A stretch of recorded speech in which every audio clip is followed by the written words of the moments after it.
Little boys' room real quick.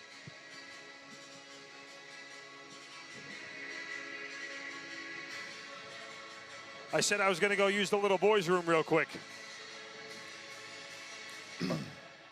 Okay, Brian. Yep, you got me here. All right.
Welcome to Harris Cherokee Casino Field at the Infinite Energy Arena for Georgia Swarm Lacrosse.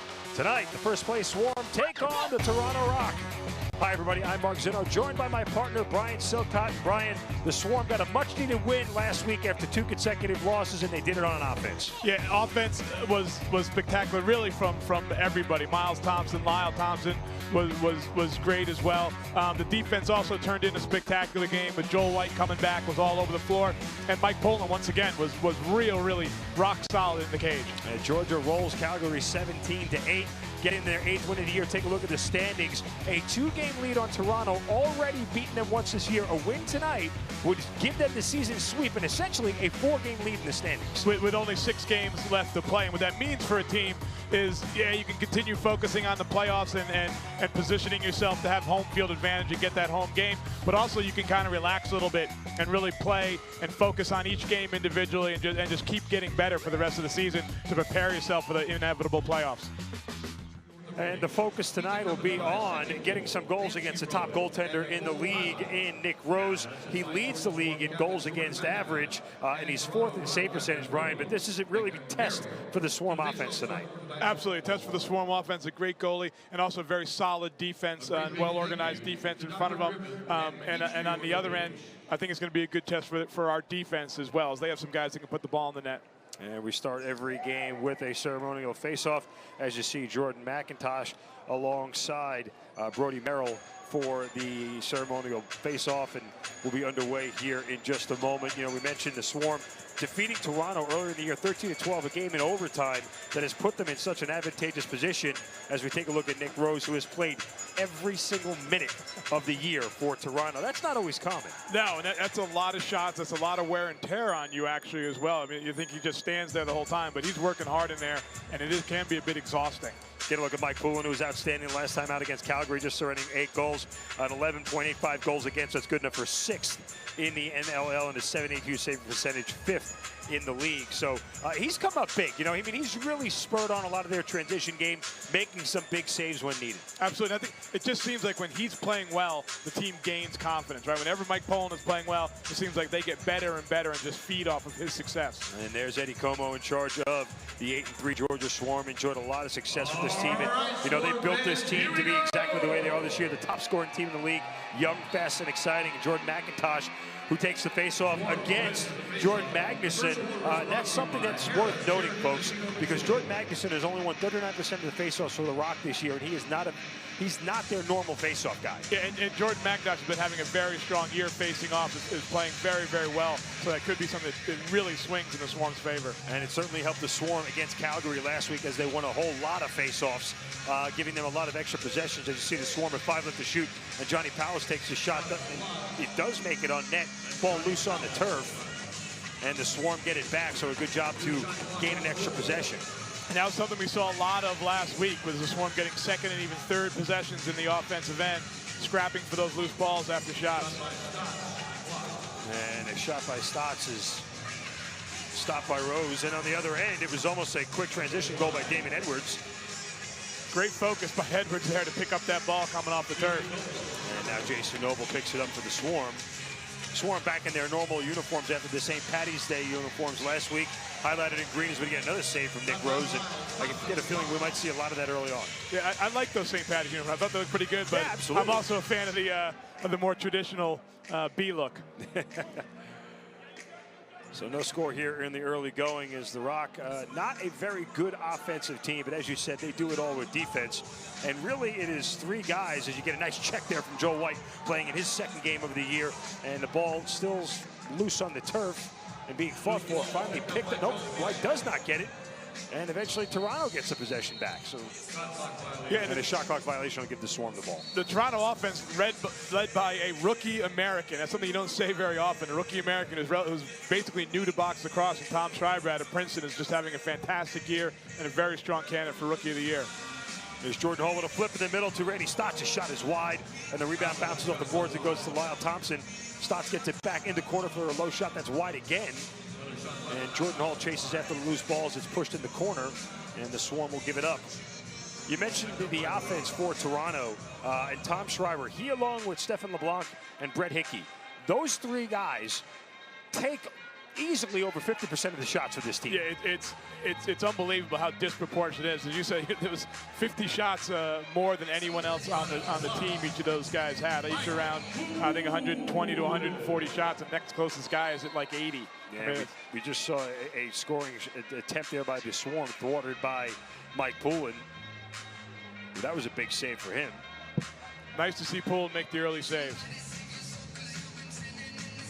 So we've gone over 2.5 minutes of action, really without a stoppage in play. The Swarm will favor this kind of pace, where it's constantly moving.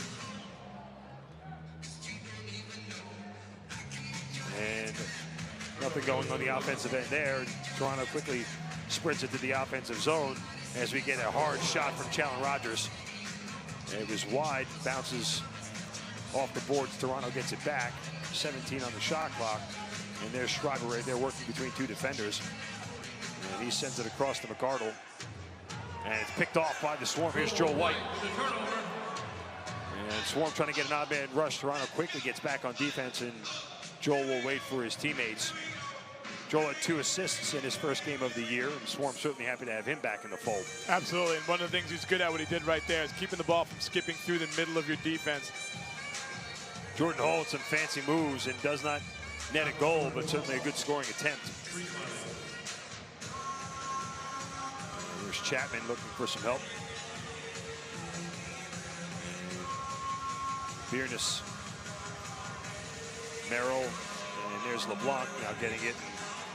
We get our first look at Reinhold. Reed Reinhold, 14 points on the year. Just mentioned both Chapman and Merrill, both former positional players of the year in this league. Brody Merrill as a transition player, and Sandy Chapman as the defender of the year a while back. Another shot clock violation. We've seen about 3 of those so far in the early going. Again, not a stoppage in play yet. We've gone 4 minutes. Yeah, I think this the shot clock violations in part because the guys are working hard to get a really good look. They all know these are both very good goaltenders, and you have to get good looks at the cage if you want to score. And a low shot by Stotts, and he scores!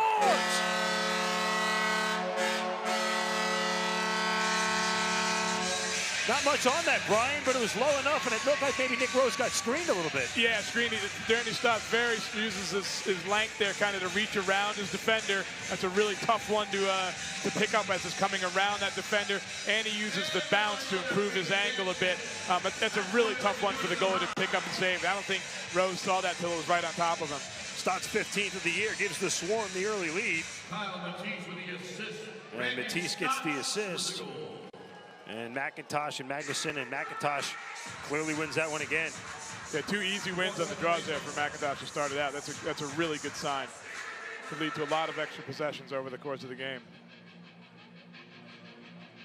And here's Jordan Hall, the Swarm Swiss Army knife, if you will. He's good at just about everything in this game. And Miles Thompson dumps it down low, and a save from Nick Rose on the shot attempt by Kyle Matisse. He obviously was a great player last year, at least a very good player last year, but it's just been spectacular this year. And Hostrauser gets the ball for Toronto, dumps it into Hickey, throws it over the boards to Biernes. And Biernes does nothing with it, and the Swarm come out on the offensive end. Jordan McIntosh slows down and waits for his teammates. And the Rock is really struggling to get quality shots off. I mean, they're not even getting a possession together that looks anything at all like an offensive set.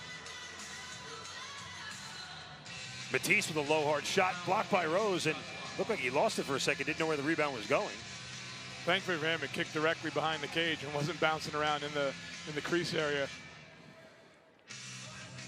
And what I mean by that, you know, as far as an offensive set, they don't ever seem to settle into some consistent passing lanes or anything like that. Yeah, I think, you know, this Swarm defense is big, physical, and fast, which is a tough combination to put together. And thus far, it looks like it's really giving Toronto some problems. As you see them doubling up on Schreiber, there was a low hard shot, good save by Poulin.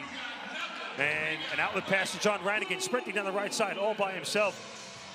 And Ranigan pulls up. And yeah, we'll look for that the next time the Rock are out on offense. But Ranigan doing a real good job up against Schreiber. He's had a really good year. I love that they've matched him up with Schreiber. I'm sure he's excited about that matchup. And he usually is matched up against the opponent's best scorer. Yeah, he's got great feet. He's big. He's strong, and he's also very smart as well. A give it go to Shane Jackson, saved by Nick Rose, goes off the netting, and we have a stoppage by the referee rather, off a whistle. The Swarm should retain possession after the stop from Rose, but they're discussing something. I love that the official on his way over to this little conference saw a couple of guys kind of getting each other's grill and chose his course, so he went between them, just kind of casually strode between them to separate them from each other. And the crew chief, Ian Garrison, signals that the Swarm will retain the possession, get a fresh 30. Last week we saw the Swarm kind of take some early shots early on in possessions, and it took them a good half quarter to really settle into things offensively. As a stick ends up on the turf, there's Miles Thompson. And now Shane Jackson working inside, spins out, 6 left on the shot clock, tries to dump it over to Hall, who finally corrals it. He gets checked up against the boards. And that is a broken stick still laying on the turf, one of the Swarm members, obviously. It sounds like kind of a stupid thing to say, but the Swarm are a team that, when they're scoring goals, they get better at scoring goals. You know, it seems that as the ball starts going in and they're moving it, they just gain more and more confidence in their sticks and their ability to shoot the ball, and they just start falling in over and over again for them. And here comes the Rock on offense. As we see Reinhold flips it across to Schreiber. And now we're going to get a penalty on the Rock. Yeah, that was an illegal screen, illegal pick. Or a violation, rather. Play will continue. I thought he was going to call him for the illegal cross-check as Tutton got hit from behind. Yeah, Tutton got blasted from behind, and that kind of pushed him into the other guy. You can see Tutton's not too happy about it as he jaws with, I can't see who that is on the Rock right there. It is Brett Hickey. And now Tutton and Hickey both head to the penalty box for matching minors.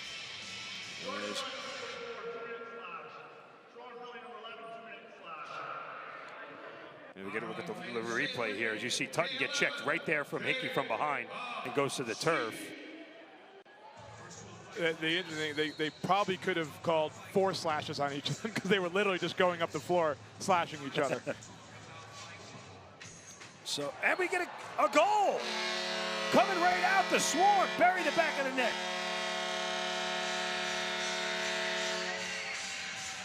That Johnny Palace on the little backdoor cut there and a cross-field pass. And it's Shane Jackson with a quick give and go. On the receiving end of it, rather. Wow, really and well Rose executed. really didn't have a chance. Yeah, I mean, Rose moved across about as quickly as he could, just couldn't get to that near pipe. Shane Jackson with a really quick release. His 24th of the year gives the Swarm a 2-0 lead. And just a reminder, with the simultaneous penalties, we stay at 5-on-5 lacrosse. And both guys stay in the box. Right.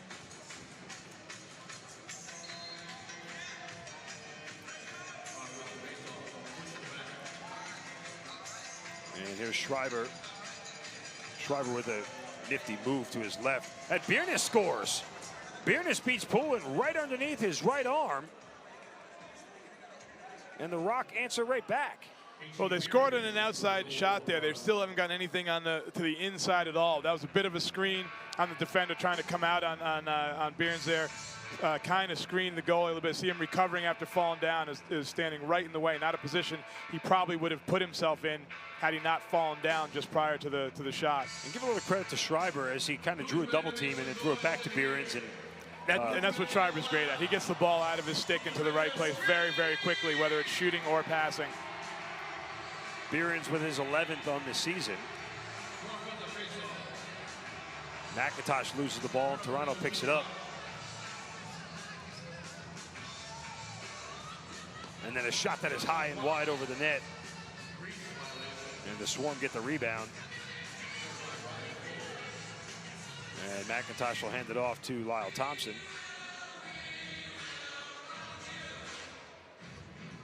Here comes Jordan Hall around the put over to Matisse, who finally corrals it. 12 on the shot clock. There's Lyle Thompson thinking about it, throwing it towards the cage, and it gets deflected. I'm not sure if that was a shot or a pass, Brian. I think it was a shot, kind of hopefully something will come of this. Maybe we'll get a rebound. Not a high percentage of that going in, though. And there's Shane Jackson, flips it over to Lyle in the corner to Kyle Matisse. Now Jackson gets it back 16 on the shot clock, tries to feed Jordan Hall in the middle, and the pass gets deflected. And it's picked up by Nick Rose, who gives an outlet pass to Challen Rogers. And Rogers comes into the offensive zone, matched up against Jason Noble. Flips it over to Behrens, or tried to at least. Behrens gets hit deck to the turf, and now Joel White comes up with it. I mean, great. Right now, the Swarm's doing an excellent job in transition of getting back in on defense and getting pressure on the Toronto players fairly quickly out of transition. Under 5 minutes left here in the first quarter. 2-1 lead for the Swarm. As both Tutton and Brett Hickey remain in the penalty box. 8 on the shot clock for the Swarm. And it was a diving attempt by Stotts. And a shot clock violation on the Swarm will. It feels like the shot clock's running fast today, doesn't it? It's much more common than we're used to. Not as many goals as the Swarm would like, but they do have a lead, 2-1. We'll take a timeout, come back with more Swarm Lacrosse on NLLTV.com.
Welcome back to Georgia Swarm Lacrosse against the Toronto Rock. Swarm with a 2-1 lead, and Toronto's had a great defense for years, mostly because of that man, Dan Ladouceur, who the Swarm managed to woo away from Toronto in the offseason. He's part of the reason why the Swarm have become a good defensive team. Yeah, he was a rock for the Rock for a long time, coming out the back door and defending in a very physical manner. He was I mean, just look at him. He was a physical presence at the defensive end of the floor for years for the Toronto Rock, and that was back in the days where I mean, they used to have some low-scoring games, and they just punished people at the defensive end. Low-scoring game so far. Swarm a 2-1 lead is the only 2 stoppages of play have been TV timeouts. I mean, there has not been a lot of breaks in the action, although we have had several shot clock violations, and the ball has kept moving, just not a lot of great scoring opportunities. No, both teams are doing a good job on defense, and obviously, as we've stated several times, they're quality goaltenders as well. So if it's not a good shot, it's not going in. See Mitch Belisle sprint up the field. Belisle had a goal last game, which I was utterly stunned at. Belisle seemed to have had one of those every game there. I'm just like, wow, how did he do that? And 10 left to shoot for the Swarm. That's how fast the shot clock is moving in this game, it seems. And Matisse with a shot that is wide, and it's picked up by Hostrauser. And here comes Toronto on offense. As McCardle works his way around. Now Schreiber stands up against the boards and flips it over to Turner Evans. And Schreiber with a low shot save from Poole. You see that set that Toronto had? They had Schreiber as the one right-handed player and then 4 lefties working off ball for him, which is a set that I'm sure Tom Schreiber likes, having the ball in his stick, basically a one-on-one with a bunch of guys working off ball on the other side. But again, another outside shot, Brian. The Swarm are doing a good job at keeping people away from the cage as they have 10 left to shoot. Miles Thompson, a low shot save. Rebound picked up by Jordan Hall. Flips it back in the middle. Behind the head shot from Miles, rather, is deflected. That had highlight written all over it had it gone in. And this is now, again, this is what, that's 2 resets to the shot clock for them. I guess they didn't get a reset on that one. And you see the behind the head shot, and Rose with a nice save. A low shot there from Johnny Powers. Long rebound, slow rebound out. And then Chad Tutton fighting for it with Jeff Gilbert.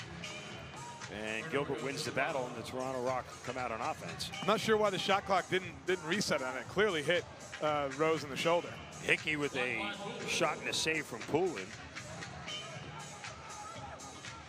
And watch the Swarm defense. If you can see those 2 white face-off circles where they would be, or supposed face-off circles, the Rock really aren't taking shots much closer from inside there, right? And again, right there, I mean, the guy's set to shoot, and the Swarm player's in his face immediately. I mean, you're sort of taking a chance from that standpoint. I mean, long rebounds are going to happen when you take shots out from a distance like that. Wow. You're going to get a solid check right there. Yeah, Joe White just ran somebody over. He's still trying to get all of his catch up on all the games that he missed. Yeah, he's got a little aggression left from the games he missed this year. 5 to shoot for the Swarm. Here's Lyle Thompson trying to come around 2 defenders, gets checked up on, balls loose on the turf, and the Rock finally pick it up. And you take a look at that hit from Joel White on the left side of our screen here. Looks like he decked Hostrauser, or was that? No, it was Reinhold rather. Wow. Either way, I didn't want to be in the receiving end of it. No. And here's Stephen LeBlanc. His pass attempt gets knocked wide as there's 9 left to shoot now. And there's McCardle. There's just nobody getting their hands free in space for the Toronto Rock. I mean, it's almost like there's an invisible wall that they can't seem to get past. Yeah, the defense just, I mean, Coach Ladisor has to be very happy right now with what his defense is doing to his former team's offense. Under a minute left. And Lyle Thompson looked like he tried to make a pass off the boards there. And we get an odd man rush from Toronto, and they score. Latrell Harris. Yeah, that was basically a 2-on-0 there. 2 on just the goalie coming down. That ball careened way out. And you go back, and as you see, Latrell Harris just beats Poulin 5-hole. But on the other end of that, Lyle Thompson looked like he was trying to make a pass off the boards to Jordan Hall, and it just went an angle he didn't, and Toronto was there to pick it up and run right down the field. I agree. That did look like it was intended to be a pass off the boards. The guy's not third in the league in scoring for nothing. He didn't miss that badly on purpose. No. So we're knotted up at 2 here, under a minute left. Another face-off win. Toronto hasn't won a face-off yet. Granted, there have only been 3 of them.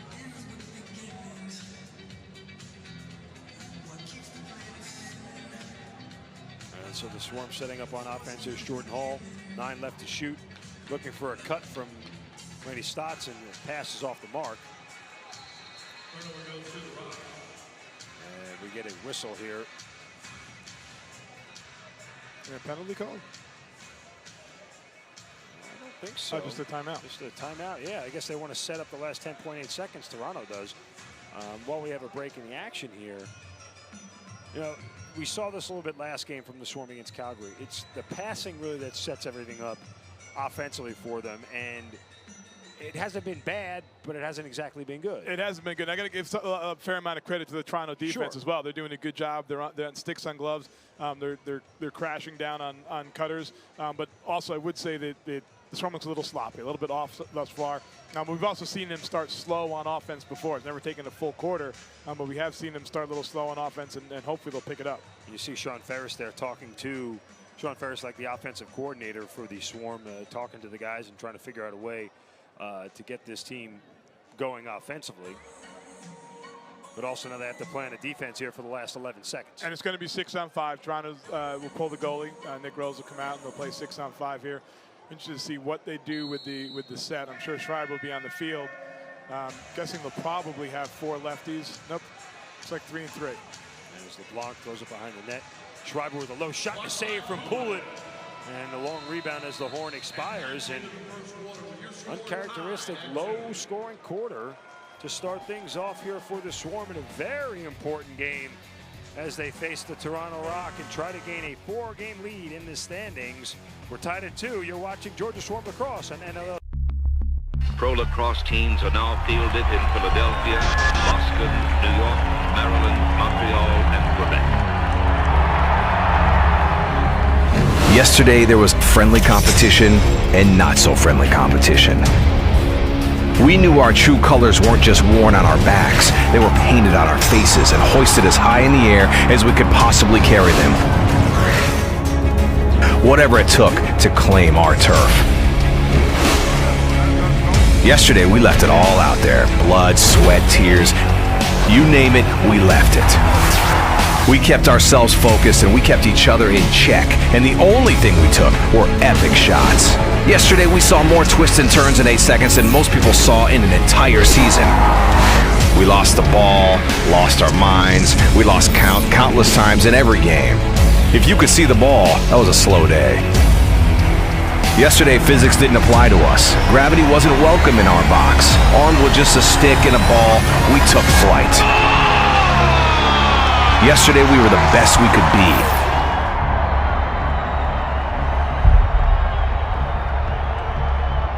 Today is our day.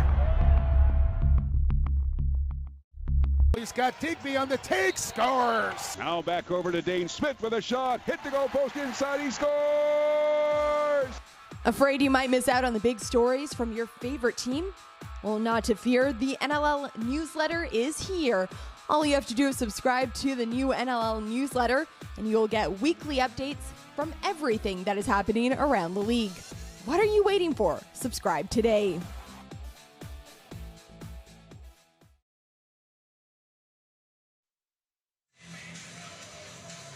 Welcome back to Harris Cherokee Casino Field at the Infinite Energy Arena. Started the second quarter between the Swarm and the Rock, knotted at 2. I'm Mark Zeno, joined by Brian Silcott. And not exactly the Swarm start they wanted offensively. Defensively, got to be very pleased, but still offensively, I think for a team that scores 16 a game, they're not happy. Yeah, and on the flip side, I'm sure Toronto's pretty pleased both with their goaltender and their defense thus far. The good news is we're all square. We're going to get a great 3 quarters out of it. And Matisse with a shot there early on that gives a Swarm a golden scoring opportunity. Swarm doubled up the shots in the first quarter on the Rock, 12-6. Yeah, I think the Swarm has definitely looked better thus far. They haven't put the ball in the back of the net. But as we were saying earlier, I mean, Toronto Rock has really struggled to get decent looks at the cage. Matisse winds up, and that shot is deflected wide. Randy Stotts picks it up behind the net, and the Swarm get a fresh 30. Stotts throws it back on Rose, and he makes another save. And Stotts fighting against 2 defenders, comes up with the loose ball, tries to throw it over the cage, and was unsuccessful. But that was a lot of hard work in the corner by Randy Stotts. Great loose ball against 2 guys in the corner. And there's Schreiber once again. As Jason Noble's chasing him around. And on the far side, Turner Evans. Now back to McCardle. And a shot, you can hear the save from Poulin all the way up here. Ball's loose on the turf, and McCardle gets it back and just throws it wide.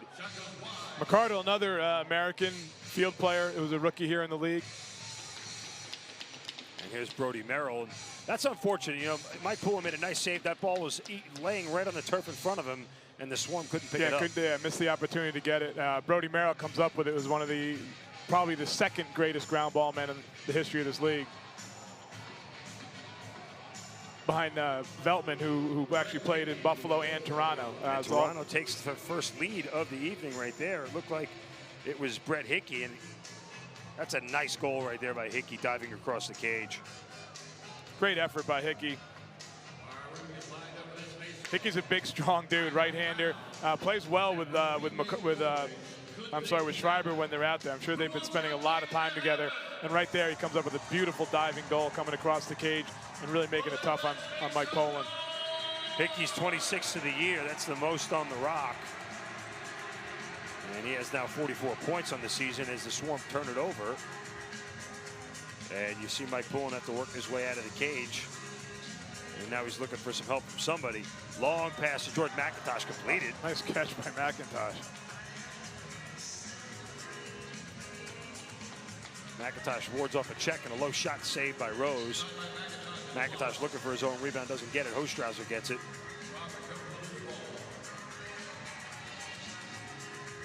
And now he dumps it back to Gilbert. And the Rock will set up the offense with Stephen LeBlanc, rather. And then a shot from Schreiber and a huge save by Poulin. But again, like, that's a give and go still from 25 feet. Yeah, it's a ways out. It's a ways out. Matisse's shot gets deflected into the cage, or into the netting rather. I get it, but from there it's not a very high percentage give and go. But there we get Lyle Thompson.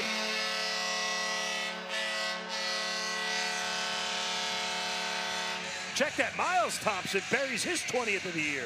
And really, that's the first major lapse from the Toronto defense. They simply did not pick him up. A huge mistake to make there. They kind of stranded one defender out there guarding two, and that's something you just can't do in this league. Guys are too good to shoot it. With that kind of room and time, they're going to put it away. So a quick answer back there from the Swarm. And tie things up at 3. And Magnuson wins the faceoff.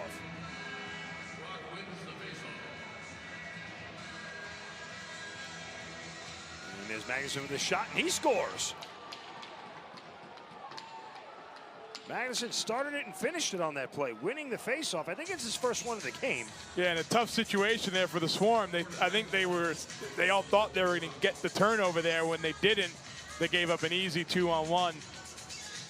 And you can see Magnuson, I mean, Ethan O'Connor staying on the other man. There are 4 Swarm trailing Magnuson. Right, Ethan O'Connor is saying, all right, we got their face-off guy right-handed on the wrong side of the floor. We're going to make him do the scoring in this situation.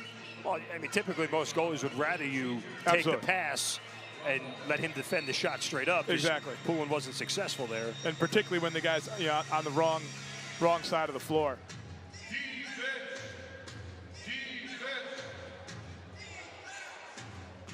Schreiber flips it across to McCardle. And a low shot there from LeBlanc is saved by Poulin. And the rebound comes all the way back up to him. Give it go to Schreiber in the middle. Another save by Poulin. And the rebound still goes wide. Rock pick it up again. The Rock's starting to move the ball a little bit better here on offense. Low shot and a save from Poulin. Poulin is huge in that whole exchange. Long outlet pass to Rannigan. Rannigan tried to feed the middle to Shane Jackson, who gets checked as he's hitting the turf. Yeah, Jackson almost shoveled that in. Yeah, I'm surprised we didn't get a push call on that, though. A shot from Shalon Rogers is wide. Long rebound comes out to the Swarm. And here comes Chad Tutton, sprinting down the middle of the field. Backing in. Low shot save from Rose. And a violation. I like Tutton. The defender caught it outside the crease and then went back in. Yeah. And Chad Tutton was signaling that immediately. Swarm will have a chance to set things up on offense as we approach 11 minutes left in the first half. Stotts flips it back to Hall on the far side to Shane Jackson. Now over to Matisse, 15 on the shot clock. Here Shane Jackson pump fakes. We have a delayed penalty coming, I'm assuming, because they pulled the goalie. Oh, yeah, far side. 5 left to shoot. Miles Thompson pump fakes, works inside, tries to throw it behind the net to Hall, and a shot clock violation will end the play. That little shot we saw there was a great example. Was that Stotts that took that shot? A great example of the wrist strength, the ability to throw the ball that hard with your hands crossed over there is just incredible. Illegal cross check. So the Rock go to the penalty. Now this is an interesting, we haven't seen a chance for the special teams. We had the simultaneous penalties before. But the Swarm go on the power play. They're 4th best power play in the league. And the Rock have this 7th worst, or the 3rd to last, 7th penalty kill in the league. So third from the bottom. And we'll see if the Swarm can knot things up here. And a pass for Lyle Thompson is deflected. And Brody Merrill is being checked up against the board, still fighting for it. And Lyle Thompson still trying to pick up the loose ball. And finally, Jason Noble corrals it. I like that play. It was almost the Swarm, I think, let Brody Merrill pick that up, knowing that they could double team him right away. But once he picks it up, that resets the shot clock for them as well. Stotts flips it up to Lyle, over to Johnny Powless. Swarm working in. Powless with a low shot off the crossbar. That's a great shot from Johnny Powless. Really well placed, using the bounce. We've seen Johnny Powless do that a few times this year, using that bounce to help his angle to get it on cage. Take another look at Powless' shot, and that had everything on it and then some, and Rose was beat.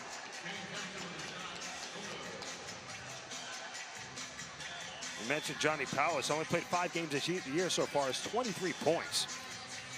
One of the leading scorers on the Swarm last year. And yeah, it's really been excellent since he came back.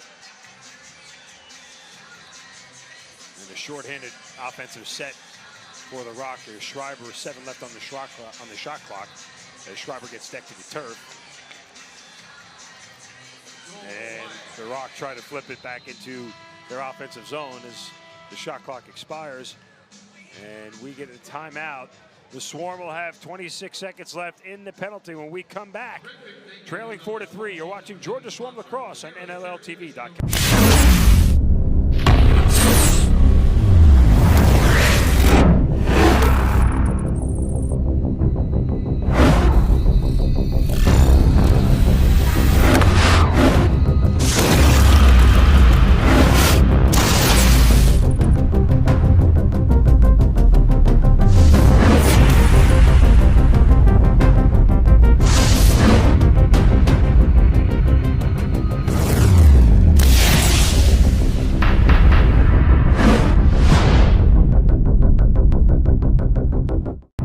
Tonight's game is brought to you in part by Sports Interaction, Canada's home for worldwide sports betting.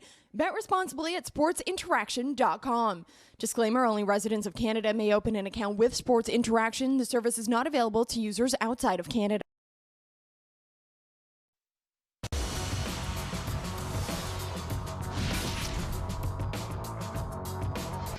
Welcome back to Harris Cherokee Casino Field at the Infinite Energy Arena. It's Georgia Swarm Lacrosse alongside Brian Silcott. I'm Mark Zinno. A tight one here and a low-scoring one at that. A 4-3 lead for the Rock over the first-place Swarm as they have just about 20 seconds left in this power play to try and tie things up. It's the kind of game you'd expect when the two best teams in the East square off with each other. And Lyle Thompson gets checked and loses his helmet. Another delayed penalty coming against the Rock, as Shane Jackson gets a loose ball, and so they're going to get off the penalty to get right back on it as the penalty expires, and now we get a whistle, and we'll hit a reset button to do this thing all over again for another cross-check against Toronto. You can see Sandy Chapman complaining to the officials as we watch Damon Edwards head to the box. Toronto penalty number 45, 2 minutes illegal cross-check. And we'll take a look at the replay here in a second, but the Swarm will have another chance here to tie things up. And the interesting thing here, I was clearly up in the head, knocked his helmet off. The thing I always wondered in that situation, are they better off just throwing the ball out of bounds right away and taking the 2 men up and playing with the 2 men up rather than continuing to try to score with the 1 man up? Randy Stotts with a nice move between defenders. Shot goes wide. Johnny Powless had to pick up the rebound. And Lyle Thompson flips behind his Miles and scores! I think this was the better choice. The brothers Thompson connection.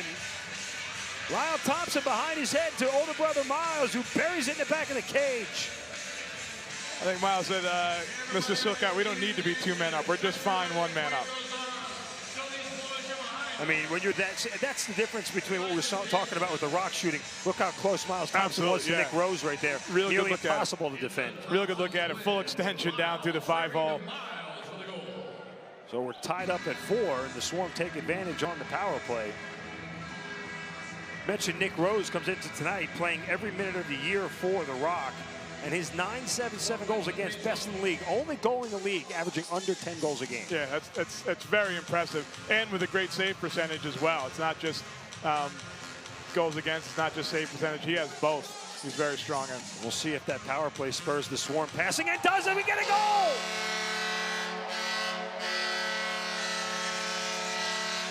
Johnny Powers left alone right in front and buries it. We saw Johnny Powers had that beautiful shot earlier and didn't get rewarded for it as he hit 2 pipes. This time he makes sure he's square up in front of the net, catches a nice feed from up top, quickly turns and buries it with authority. Powers is 11th of the year, gives the Swarm the lead back. Give Matisse another assist and a great pass as really. Powers was cutting to the middle. And that was a firm pass. I mean, that ball was moving. I never catch that on the inside. For Johnny Powers, though, it's easy pickings. Grabs the ball and buries it. And the face-off won by McIntosh, picked up by Joel White. And this is quickly how momentum builds in lacrosse right here. As you see the Swarm just start to look more fluid. They win a face-off, get it back, and all of a sudden they're in a rhythm. Yeah, for some teams, you know, winning the face-off, it doesn't make a huge difference sometimes. Randy Stocks with a goal! But when the Swarm are feeling it, you keep giving them the ball, just like we talked about earlier. They're getting in that groove. They're dangerous. Well, we mentioned how the passing has to come. And early on in the first quarter, they were getting good scoring opportunities because the shots were good, but the passing in the offensive sets wasn't there. And Randy Stotts just with a well-placed, well-timed shot. Absolutely, and it's the passing and the ball movement. It's what starts to frustrate a defense, too, because you feel like you're chasing the ball all the time and you never quite get to those shooters. And as well, you're keeping the goaltender moving from side to side. Absolutely, absolutely. It's exhausting for the goaltender, and it's what you need to do against a strong goalie. Put it where he isn't, and the best way to get him not somewhere is to move him around the cage. And another face-off win for the Swarm. And here comes Alex Krepensek, dumps it in the corner to Jordan McIntosh. And Matisse swings it across to Jackson. Now gets it back, 9 on the shot clock. Matisse working to his left, spins. Tries to dump it inside, does to Miles Thompson, who flips it right on the cage. Saved by Rose. Well, it didn't result in a goal, but that was a nice little pick and roll from the Swarm. Didn't get a goal out of it that time, but that's the kind of movement and action they need to get good looks. This is seriously the first time in a 4-minute stretch where the Rock have been in the offensive zone. Yep. Saved the 132nd spot on the penalty. And it was 3 goals in a row, right? The Toronto Rock didn't touch the ball for 3 goals. Low wide shot there from Turner Evans. And great job by Poole in there, getting back for that second shot after it came off the glass. And here comes Connor Sellers. Flips it across to Jordan Hall. Back to Sellers. Shot and a save from Rose. Good vision there by Sellers to see a cutting Jordan Hall coming right off the bench. Yeah, and great hands and awareness by Jordan Hall to give it right back to him. Here comes an Abed rush on the other end for Toronto. Schreiber flips it in the back, and Poland comes up with a save. This is Georgia Swarm lacrosse, right? They're starting to score goals, and Mike Poulin's getting better. We talked about the offense feeding off of Poulin. That looks a little bit like Poulin feeding off the offense. You see the replay. Poulin just throws that right shoulder that blocks the shot from Brett Hickey, and quickly the Swarm come out and transition on offense. 13 on the shot clock. As you see Jackson working around a couple of defenders, works inside, and a shot and a save from Rose, who loses his stick, but yet dives up on it. I thought Jackson was going to flip that back. Yeah, but a great job by Rose tracking. If he had flipped it back, I think Rose would have been done, but a great job by Rose tracking him as he came through the center. And Steph on the block with a shot and a save from Poulin. And the rebound picked up by the Swarm, and they have numbers. Let's see if they can get out in transition. There's Mitch Belisle looking inside, feeding across. Back to Jordan McIntosh, shot, score!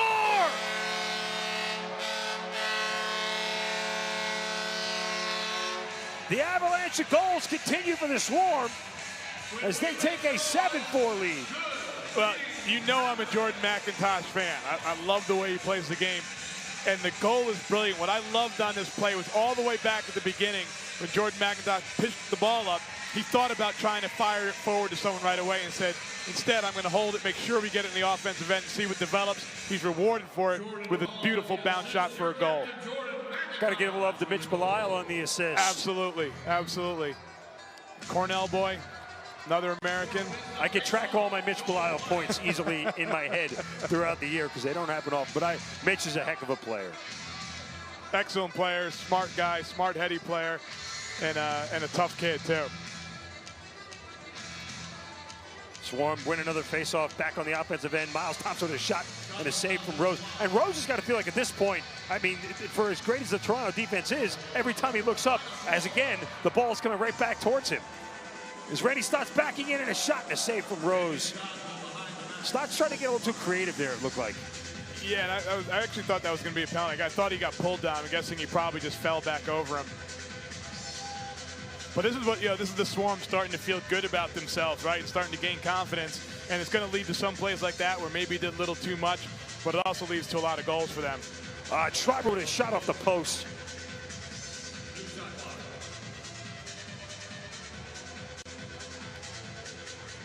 And here is Evans. Nice spin move from Evans to get inside. Gets checked by Krepinski, and that's a great defensive play. Yeah, solid defense by Krepinski. Had to recover, was really not in the proper position for the approach angle, but got himself in there and did a great job making it very difficult to score. And the Swarm back on offense again. You know, they track this stat in the NHL as far as offensive zone time. I haven't seen it in indoor lacrosse, but this quarter is going to be all in favor of the Swarm. Well, I shouldn't say I don't know that all individual teams do, though I know that a lot of coaches do track that. A high shot off the boards, and now we're going to get Shane Jackson heading to the penalty box. He just kind of clotheslined a Toronto player as he was losing him in transition. And we'll see if this is just going to be a minor or it's going to be a major or a double minor or what here. Yeah, that was one because it was just a single arm. Georgia number 32, 2 minutes, roughing. Okay. Yeah, I think because it was just the single arm, even though it was to the head, they didn't make it a major. It actually was the shoulder, not the head. It looked like it was the head in real time, but it was actually the shoulder. They could have called that a hold, actually. Well, he cuts pretty high up around the head and neck area regardless. Tough check. Swarm will be on the penalty kill when we come back. You're watching Georgia Swarm Lacrosse on NLLTV.com. So grab your Miller Lite and Terrapin tonight.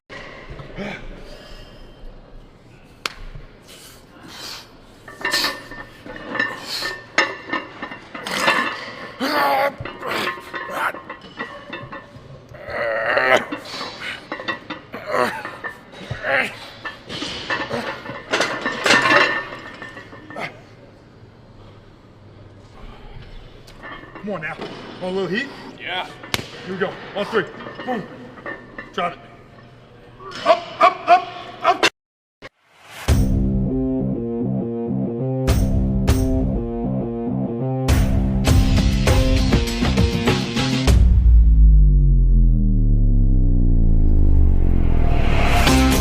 If you're a player looking for a lightweight head that delivers power and control, string up the Under Armour Command Low.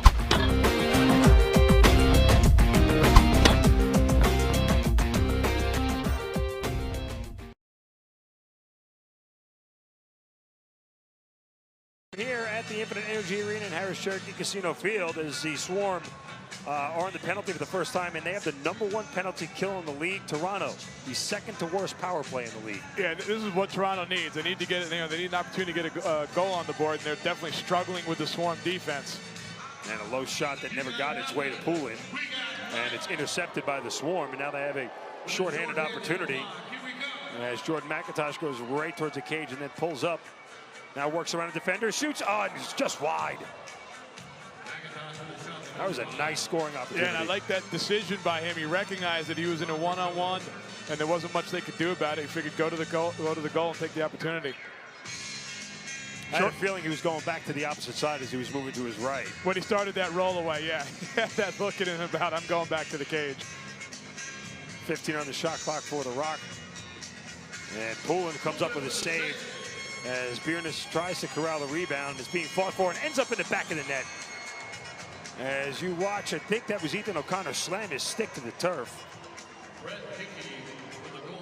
And Hickey gets credit for his second of the night. And a tough one for Poulin, as Poulin was trying to engage in finding that ball and getting the loose ball. You take a look at it, you can see Poulin right there. Tough to make a save from that position. Yeah, O'Connor and Hickey just picks it up and had the wide open net essentially. I'd like to see that replay again. That was pretty close, and he's going to throw the flag. That was really close to the crease there. And so Ed Como going to have the referees take a look at this.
and we can't tell because Sean Evans is blocking him, or Turner Evans rather.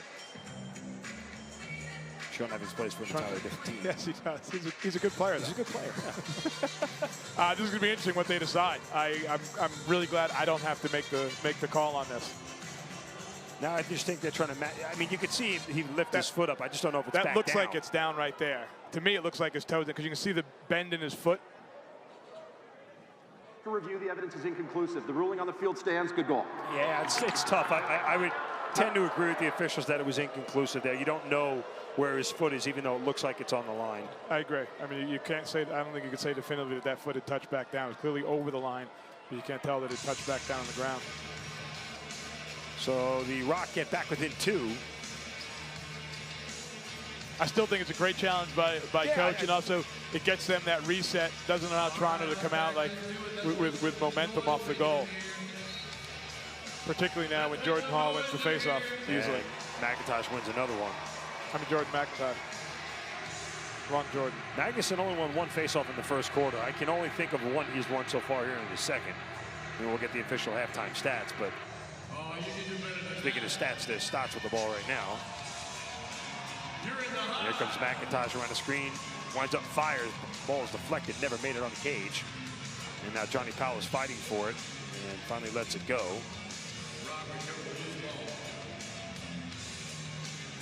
As we have just over 90 seconds left in the first half.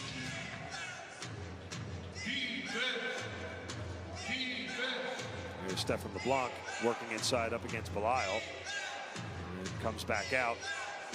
That's a good look at what Mitch Belial can do defensively. And Pullen with the save. And Biernes tried to flip it over to LeBlanc. That's the second time Pullen's made a save, and the ball just rolled on the turf away from him, and Georgia wasn't able to pick up the loose ball. As we watch Vinyl get checked up on and loses the ball. And we are under a minute left. I think that was Belial again, playing some solid defense.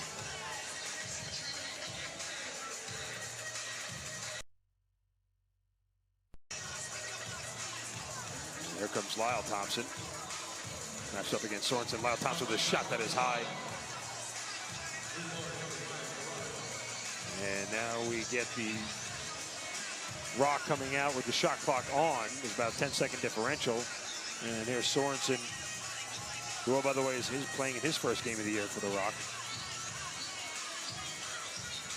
And Turner Evans flips it in the middle to Hickey. His shot bounces around. It was wide, then Toronto gets it back. And Evans tries to throw it on cage, and it goes off the boards, off the back of the net. And now the shot clock will be off as there's just under 10 seconds left. And here comes Lyle Thompson sprinting towards the cage, flipping it back. Shot and is wide as the horn sounds. That was a very nice scoring opportunity as we watch Lyle Thompson get up very slowly and limping off the field. That is not a good sign for the Swarm. Great pass from Lyle Thompson. It seems like he's moving better with every step though over there. As you watch the Swarm do what they do best, score on offense. They go into half with a 7-5 lead. We'll come back at halftime here on NLLTV.com. Pro lacrosse teams are now fielded in Philadelphia, Boston, New York, Maryland, Montreal, and Quebec. Yesterday, there was friendly competition and not so friendly competition. We knew our true colors weren't just worn on our backs, they were painted on our faces and hoisted as high in the air as we could possibly carry them. Whatever it took to claim our turf. Yesterday, we left it all out there. Blood, sweat, tears, you name it, we left it. We kept ourselves focused and we kept each other in check, and the only thing we took were epic shots.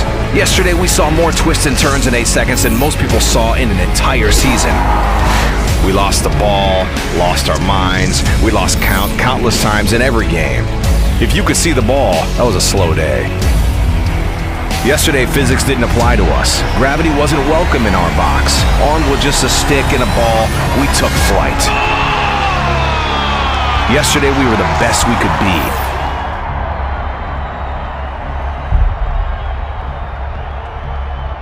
Today is our day. Welcome, lacrosse fans. Tyson Geik of NLL Productions here with you right now, and I'm joined by Shay Hewen, CEO and founder of the U-Hawk Camera. We have some exciting news for you today. The NLL has officially partnered with the U-Hawk Camera, the new official action camera of the National Lacrosse League. Shay, an exciting moment, for both parties here. Yeah, it's an incredible day. It's a big step and a big moment in the history of sports, and for the National Lacrosse League to be the first league to step up and bring actual player point of view, video footage to fans at home in the actual real raw competition in the season. It's a monumental day, and we're very excited to be the official camera provider to be a part of that. Despite an East Division semifinal exit, the 2016 season saw the Georgia Swarm finishing amongst the league's worst in terms of goals against average and goaltender save percentages. On the first day of free agency, owner and general manager John Arlotta looked to address his team's needs as he signed veteran netminder Mike Poulin to a 3-year contract. This fresh start turned out to be just what both sides were looking for. Calgary was very good to me. It was a lot of fun, and even before that, I've had some great experiences in this league. But I was looking for, a new opportunity to be with a different organization and just try something different. One of the things we talk about with the Swarm is that we want character people, and Mike's first and foremost he's a character person, and that was important to us. And we were looking for a guy that we could come in and be a leader, and I think Mike's had a great year last year, and really helped Calgary rebound from a tough start. And we're hoping he can come in and play great for us, provide us that veteran leadership, and a guy that we know we can build with for the future. The Swarm suffered a heartbreaking overtime loss to the New England Black Wolves in the East Division semifinal last season. Given the fact that the NLL is such a competitive league from top to bottom, Poulin believes that if you start small, the rest will follow. Every game, every team was tight last year. I mean, the teams that missed the playoffs only missed by a game or so. And so when I looked at it, it was like 14-13 overtime game. And even, in the West, that first round playoff was an overtime game. So it's just really making marginal differences. I don't expect to come in here and hold teams to 8 goals against per game. I just want to come in here and make that one extra save that helps us, win those 1-goal games. So I'm certainly not putting the pressure on myself to turn anything around here and get 15 wins, but just making marginal differences that add up at the end of the year so that we can win that overtime game. In their very first game of the season, the Swarm looked to be losing grasp against the defending Champions Cup winning Saskatchewan Rush. The team gave up 4 unanswered goals, and starting goaltender Brodie McDonald had allowed 7 goals on just 21 shots. It was at that point that the Swarm would give Mike Poulin the nod, and from then on, it was all Georgia. Saved by Carlson, and a rebound shot, score! So it might just be 1 minute left. 9 in the shot clock, and a score! Stotts gives the give and go, and the Swarm take the lead. A low shot that sneaks by, he scores! There's Lyle Thompson. Chases it down, Cole shoots and scores! It turned out Poulin's calming presence in goal was exactly what the Swarm needed. With this group of guys here in Georgia, absolutely awesome group of guys. I've enjoyed every minute being here and getting to know them. But I'm hoping that when we get into those adverse situations where teams go on runs or things just aren't going our way, that I can speak from experiences that I've gone through that can help us get to the next level. Because there's only 18 games in a tight season like this. Anything can happen, and I've been on teams that started 6-0 or 0-6, and it doesn't take much to either turn it around either way. So hopefully, from the experiences that I've been through, and a lot of these young guys have gone to colleges and won championships and won Mintos and Mans, so it's not like they don't know. It's just sometimes you need a new voice in there as well. The sport of box lacrosse is fairly new to Georgia, and Poulin believes that it's up to he and the rest of the Swarm to help the game flourish in the southern state. We have to win. We have to win. I think fans love winning teams, and that's fair for both sides. So you want to go and you want to see a good product. You want to see your team compete, your city win. So as players, we need to understand that our performance goes a lot further than just having fun out there on weekends. It goes a long way towards making our ownership group successful and making the sport of lacrosse grow, especially in markets like Georgia where there's great potential. I think when you look at what Saskatoon did last year, their performance on the floor is what helped get that city behind them. And they've done a fantastic job as an organization, bringing those fans back and engaging them and really doing all the right things, but it all starts with winning on the floor. Subscribe to NLL TV today and find out if Mike Poulin and the Georgia Swarm can continue their undefeated ways. For NLL Productions, I'm Tyson Geik.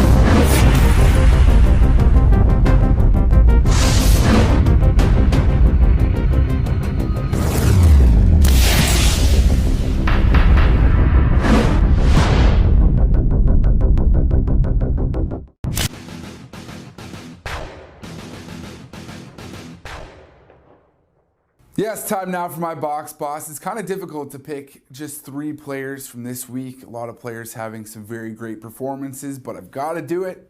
There's room for just 3. I'm going to start with Kyle Jackson from the Rochester Nighthawks. 5 goals, 2 assists for Jackson in the loss to the Black Wolves, including a nifty one-handed underhand shot that beat Evan Kirk.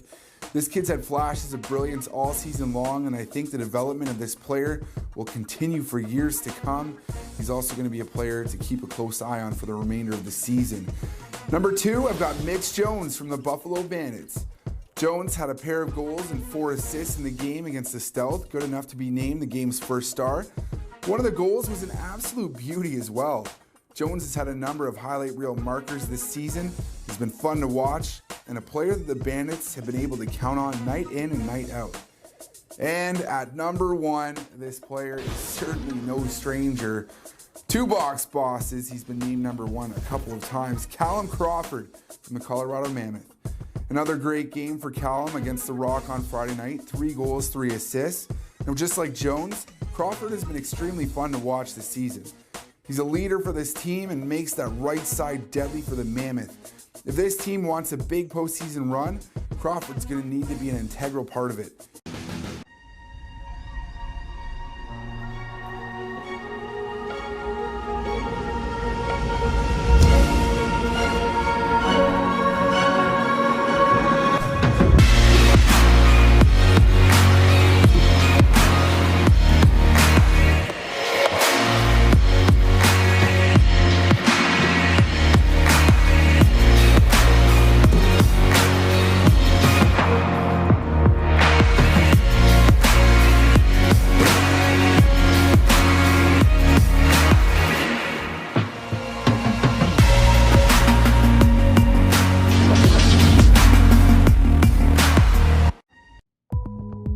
My name is Brian Lemon. I'm Vice President of Lacrosse Operations in the National Lacrosse League. I handle all competitive aspects of the game, and certainly excited to be here.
Let's go now.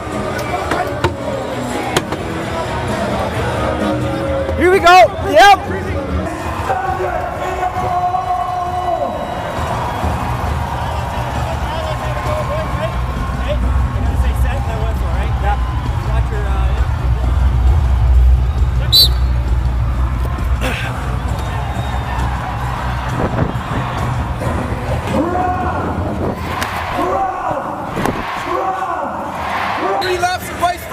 Attack one-on-one, okay? Just be aware. He'll be directing you where to go. What, Vic? Vic!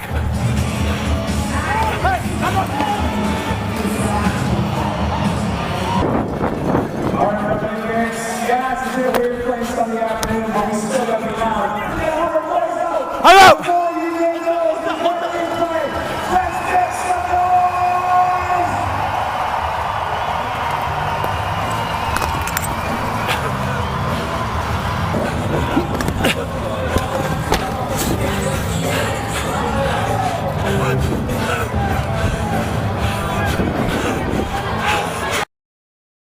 The Swarm managed to pick things up offensively. Yeah, Rodney Stotts and Miles Thompson were both big, picking up two goals apiece. It took a little bit of patience, but once they got rolling, they got 3 goals in about a 2-minute span there in the second period, which really kind of set the score for what it is right now. Hey, take a look at the stats, all in favor of the Swarm as shots on goal, power play goals. One thing that's not there, we look at the face-offs won by Jordan McIntosh, 9 of 12 so far. Yeah, Jordan McIntosh was huge, won 9 of 12, was tough in transition and scored a goal on a nice give and go type of play in transition. Take a look at Mike Poulin, who stopped 16 of 21 shots for the first 30 minutes. Again, he was only challenged 21 times, but certainly answered the bell. And, you know, the goals that he did give up, a couple of them were frustrating ones because they could have been prevented. Absolutely. I mean, one, he was scrapping for a loose ball, wasn't even in the net for one of them, which I'm sure you know, he can't take too much blame for. I think overall Mike Poulin played a very, very strong first half. And Nick Rose, who is the top goaltender in the league as far as goals against, only gives up 9 and change a game. Already has given up 7. So the Swarm will average 15 goals a game, halfway there. Yeah, the Swarm are getting looks, especially in that second quarter. The Swarm just kind of put on a barrage there with McIntosh getting the ball over and over again off the faceoff and just coming right back at the Toronto Rock. And we are underway here to start the second half.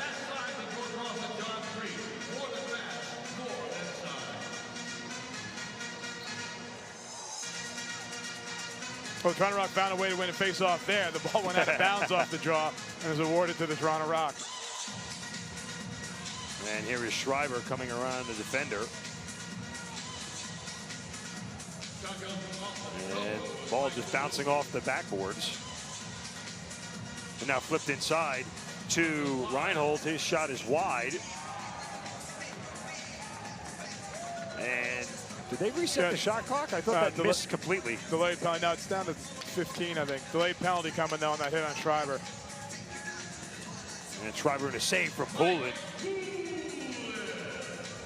And now the Swarm try to get the whistle to blow, and eventually do, and they will head back to the penalty.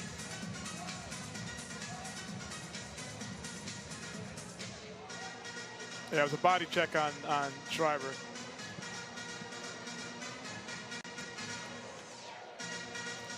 We said Mitch Blyle's a tough customer, and he laid a hit on Schreiber there.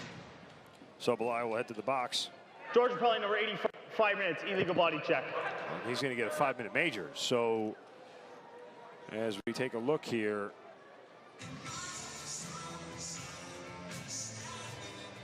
I'm waiting to see where the penalty was. That was the end of it when they were trying to retrieve the ball. That wasn't actually the hit there. Well, the situation stands that the Rock can tie this up with 2 goals on this one power play here. Yes, 5-minute major. Goal does not release it. It takes 2 goals to get him out of the box. Or you could go the old-fashioned way and just kill the penalty off. Thankfully, the Swarm has a strong shorthanded team. #1 power penalty kill in the league. And Schreiber with a hard shot that is wide. And trying to be corralled by Krepensek, and he can't get it. You saw Toronto using a screen on the man rotating to free up Schreiber for that shot. And Schreiber beats Poulin on the opposite side. Looked like the Swarm got caught in a switch there, Brian, and couldn't get out into their diamond or square defensive set. Yeah, and off that loose ball, they just kind of lost their shape or a little bit. You know, they don't want to be that strung out. You could see the trailer coming in. Yeah, playing shorthanded, you want to be tight, and off that loose ball, they got strung out, which leaves Schreiber in a really good position with a good look at the cage. So Schreiber, with his first goal tonight, 19th of the year. And it's a one-goal game. And Mitch Belisle still sits in the penalty box. And Toronto's able to win the draw, which is unfortunate. It's tough to win draws when you're shorthanded because you're also shorthanded on the men out there to retrieve the ball.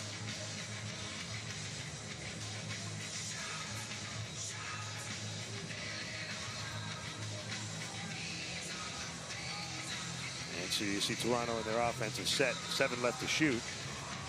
And they lose the ball, and Jordan McIntosh picks it up and then flips it to a sprinting Joel White, who has a shot to score. White spins and tries to throw it on Cage as he gets checked. And now he'll have to hustle back. Not a bad scoring opportunity for Joel White there. No, probably, maybe in hindsight should have pulled it out, but you know, Joel's not a passive guy. He has an opportunity, he's going to go to the goal. Long rebound. You see Jordan McIntosh sprinting in the corner for it, picks it up, goes right to the net and stops. And now he can wait for some teammates, and they can kill off 30 seconds. Yeah, but Jordan Max is always going to test it, right? He wanted to find out, can I turn the corner here? Can I get an angle? He realizes he can't, pulls it out, and will kill as much time as possible. Randy Stotts gets fed right in front of the goal. Now flips it back to Shane Jackson, who shoots at a save from Rose. That was a good scoring opportunity. That was a good scoring opportunity at the end, and you know, late in the shot clock, so they burn up most of the clock, and then look for that late opportunity to score. You should get a replay as you see Jackson cutting and tried to go back to the opposite side. And you rarely see someone that open when you're shorthanded.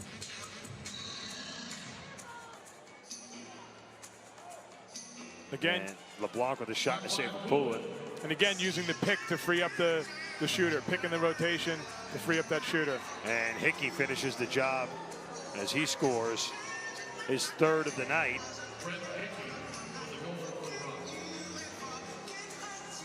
And we have a tie ball game.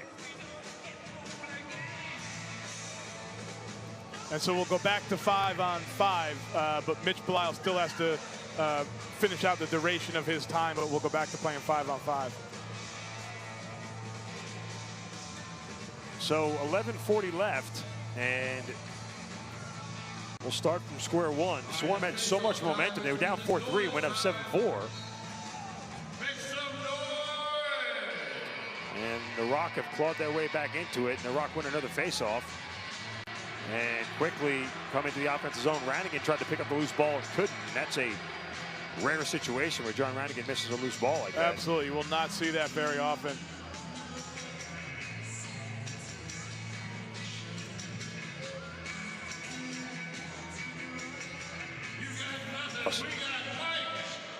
And another shot and a save from Poulin. Now Toronto seems to be getting everything going their way offensively, Yeah, Brian. second and third chances here at the offensive end. Those are tough. And a low shot and a save for Poulin. Yeah, it's, you know, obviously the odds, the more times you get the ball, more chances to score. But also when you get those rebounds and get resets, the defense starts to get tired and they make more mistakes, obviously, when they're tired. Well, to give you an idea, the Rock have had 9 shots so far in this second half. The Swarm have had 1. So it has been a lopsided third quarter to start. And Shane Jackson trying to change the momentum. 1 left to shoot, and he throws it towards the cage, and it goes wide in a shot clock violation. Yeah, that was kind of a Shane on the squad there, as most of the rest of the team had already bailed to the bench to get back on defense. Now the Swarm fighting up against the boards, as you see Ethan O'Connor and Mitch Belisle. I'm sorry, that's Jason Noble, rather. As we get an interception from Brian Cole. Cole sprinting into the offensive zone. He'll slow things up. There's good, consistent pressure there. Never really gave him a chance to get out. And Stotts hit the post.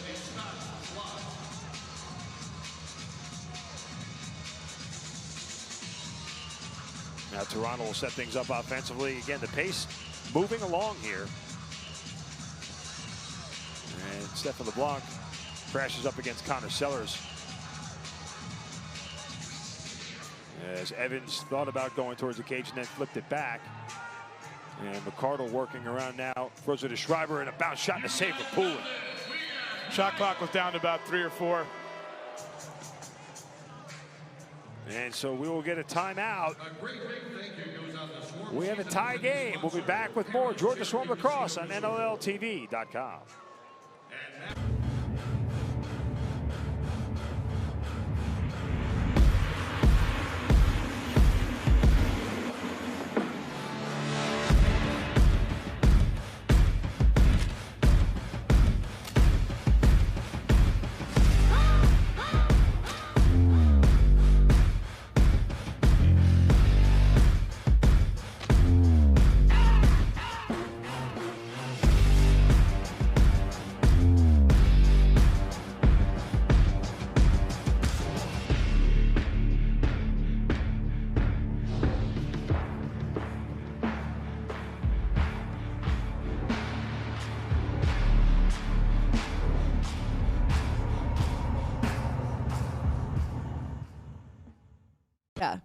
Tonight's game is brought to you in part by Sports Interaction, Canada's home for worldwide sports betting.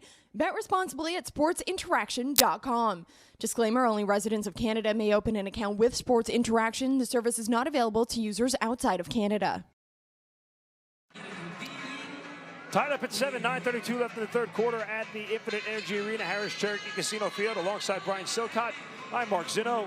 This is Georgia Swarm Lacrosse, and Mitch Belisle still serving off that 5-minute major for 24 more seconds. We do have 5-on-5 lacrosse, however. And the Swarm will has pulling off just to clear the ball across mid-floor. So they have 6 offensive players on the floor for a moment.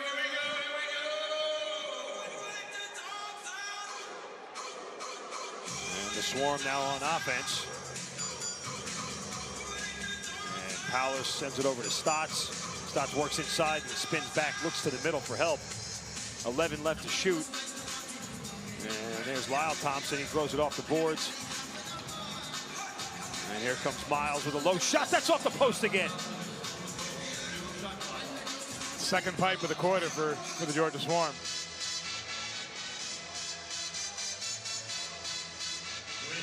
And here comes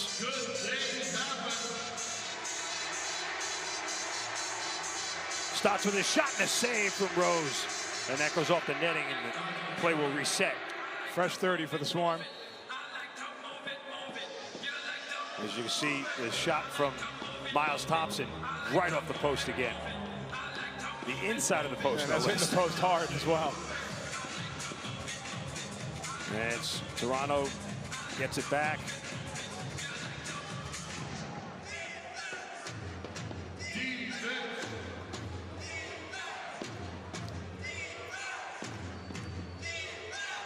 And you get the feeling, Brian, in the 7-7 game, as we get a save from Poulin, you know, there's a momentum goal here coming up next.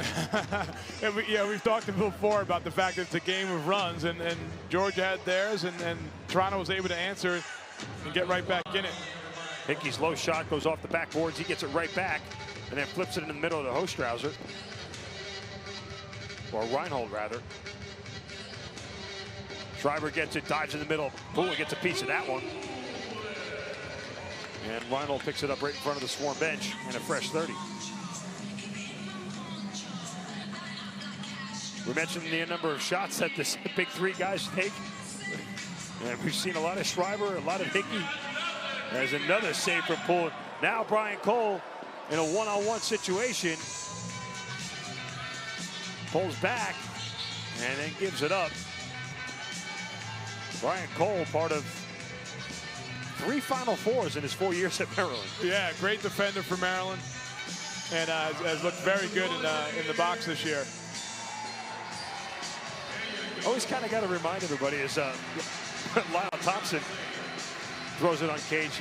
Unfortunately for Brian Cole, 3 Final Fours, he never managed to get a championship. They did not win a championship. It's been a long time since Maryland has won a championship, although they've been in the Final Four several times of lacrosse. And have had some outstanding teams, just haven't quite gotten there. I know they lost to my alma mater, Loyola, in 2012.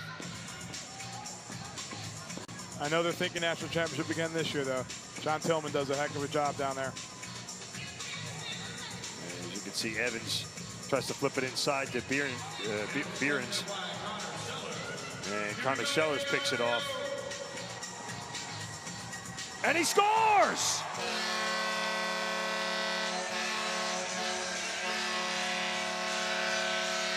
Wasn't exactly sure what Sellers was going to do with that, Brian. He just threw it on Cage.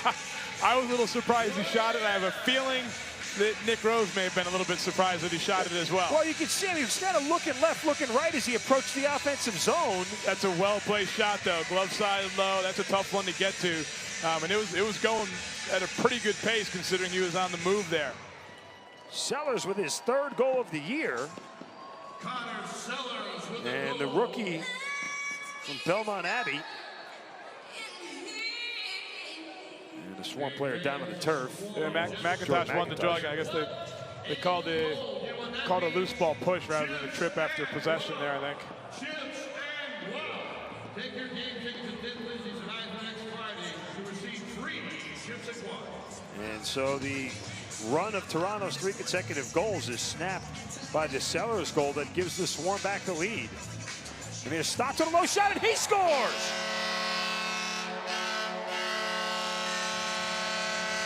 Stotts with a hat trick tonight. Sellers scores that goal, and we talk about them feeding off of each other. Immediately, the Swarm's offense looked better. They were moving the ball better. They had more confidence, and immediately Toronto looked like they were on their heels and backed in too tight, and the Swarm was dictating play again. A nice pass, and Stotts was just left way too wide open. Yeah, the entire Swarm defense was within about 4 or 5 yards of the crease. Number 83, Randy Stotts. And Jordan McIntosh is winning the draws again now. And there are a lot of snipers in this league, so to speak, Brian. Guys who can really put the ball on Cage anywhere they want it, and Randy Stotts no exception to that.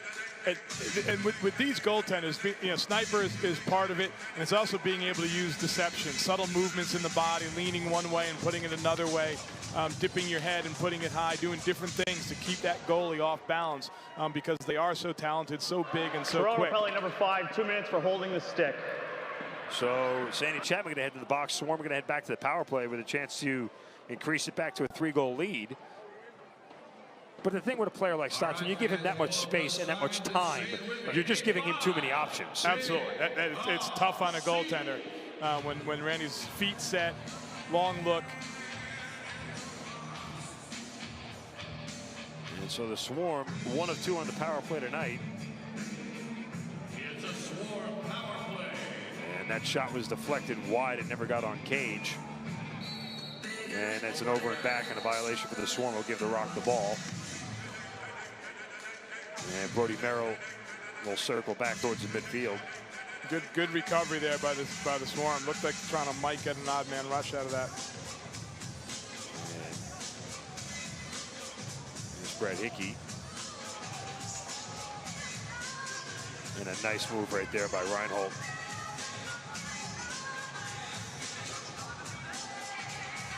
And Reinhold just throws it up against the boards as the shot clock expires.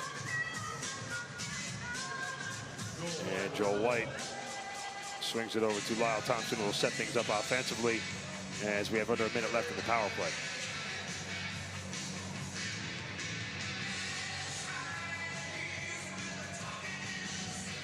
$10 left to shoot for the Swarm. Stotts working inside. And I'm not sure if that even got on Cage there, Brian. I know it was odd, though. They're kind of late to pick up Stotts there. Didn't it seem like they...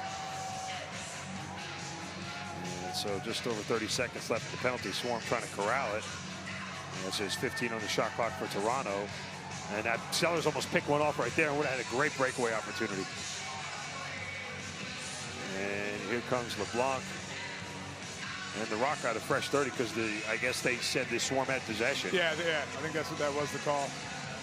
And look at the block, and now we're going to get the late penalty call on the Swarm as they double team LeBlanc and took him to the ground. They're really not necessary there, right? I mean, the shot clock's going to run out. He wasn't going anywhere in that situation.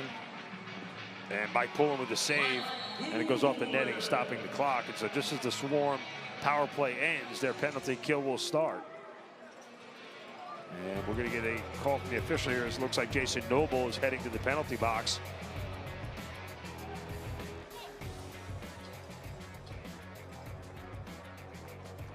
Georgia penalty number 45, 2-minute holding. And so with the holding call to Jason Noble, the Swarm will head to power play. But just after they took the lead, back by 2, you're watching Georgia Swarm Lacrosse on NLLTV.com.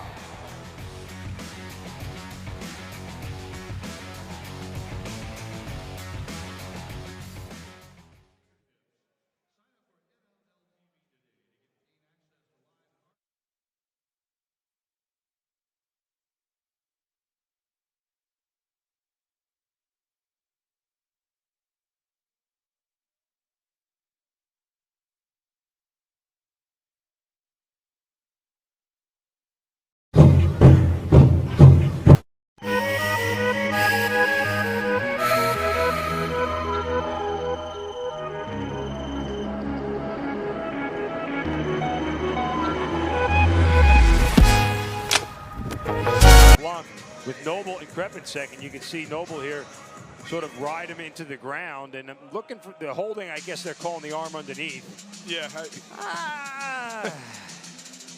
I get the call. I don't like the call, but I get the call. Jeremy Noble didn't like it very much. You had a discussion with the official all the way over to the box. So nonetheless, the Swarm will have to kill off this power play. As LeBlanc with the shot that's deflected high into the air and goes into the stands. You know, as we came back, you saw the graphic of the record. Swarm 8-3 and the Rock 6-5. So it's a 2-game lead. And what's on the line here tonight, as we talked about in the open, as we look at Schreiber back and forth. And there's Evans on the opposite side.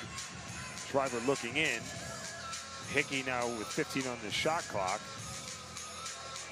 LeBlanc feeds back to Hickey. A low shot and a save from Poulin. And the rebound is loose, and Poulin picks it up. A great job by the Swarm defense there, staying organized, staying tight, getting out on shooters' hands. Excellent shorthanded defense. But as I was saying, what's on the line here tonight? If the Swarm win, they will go up by 3 games in the standings, and this will complete the season sweep over the Rock. Essentially a 4-game lead with 6 to play, which would nearly be, it would require a monumental collapse by the Swarm to lose their grip on first place in the East. Flip it around, if Toronto comes out with a win, it's now a 1-game lead in the standings for the Swarm, and you have to go to tiebreakers for the rest of the season with 6 to play. So it is a huge, huge game tonight. It's odd that it's such a big swing. It's a difficult situation to be in where it makes such a difference, a single game at this point in the year. But that's the reality, and we got a good battle going on to determine who's going to come out on top. Under 17 minutes left in this game, and a low shot picked off by Jordan McIntosh. Flips it up. Joe White sprinting out. With LeBlanc chasing, White scores!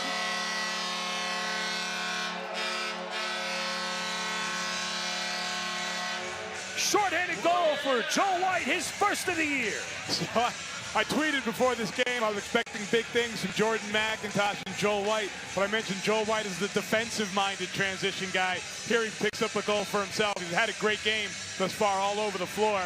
He's a workhorse, he's a hustler, big, strong athlete out of Syracuse, and gets a nice goal there, and hopefully swings the momentum back for the Georgia Swarm. Nick Rose getting beat right to the legs. Give some credit to Jordan McIntosh. Knew that Joel White had the legs and the ability to get out in front, and just flipped it out to him, let him go get it. Absolutely, and that's a shorthanded goal. Those goals are huge, absolutely huge, scoring shorthanded. Obviously, it puts a point on the goal, but on the board, but it's just so frustrating for the team to get scored on, to give one up when you're on the power play. And the Swarm have killed off the penalty. Schreiber flips it back to Hickey. LeBlanc with a shot and a save from Poulin. And Poulin kind of quietly continuing to be rock solid down to this end of the floor. And OC Flint brings it up. And the Swarm get quickly into the offensive set. Miles tops it, a shot and a save from Rose. Looked like Rose was tracking that one the whole way. He had the stick in front, but also was well squared up on it. A huge save from Poulin on Sandy Chapman. Swarm have 10 goals already as we're nearing the end of the third quarter. Now, Nick Rose gives up 9.7 goals a game. He's already given up 10 with 15 minutes left. Most of those games were not against the Georgia Swarm. And the Swarm with 11 left on the shot clock.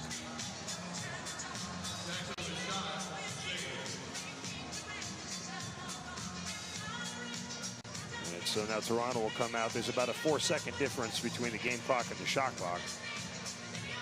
So this will not be the final possession of the quarter.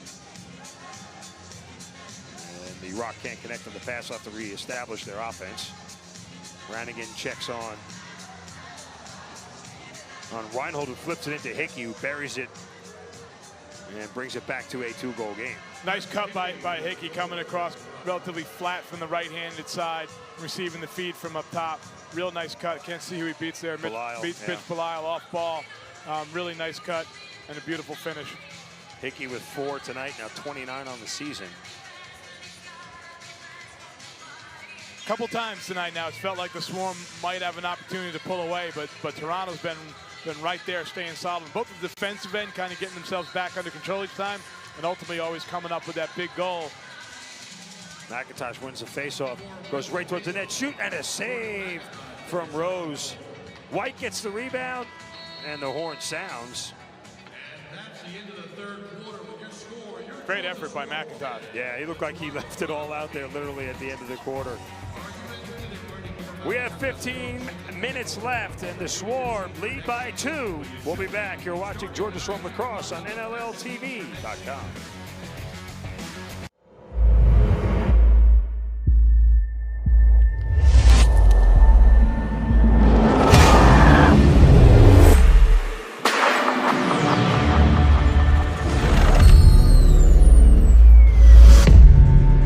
Beats him short side.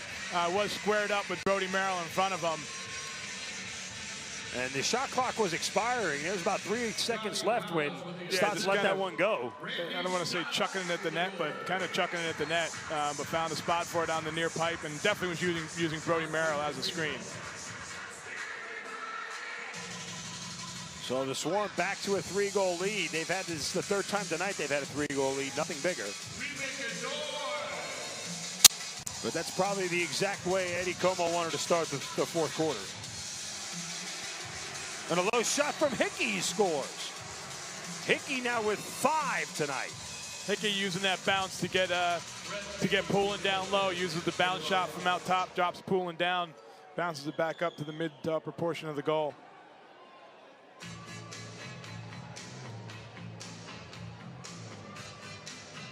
And Mike Poulin. So like we said, every time the Swarm looks like they have an opportunity to pull away, the Toronto Rock are battling back. They're hanging tough throughout this game and making it really exciting to watch. And so it's back to a 2-goal game. And the Rock win that faceoff.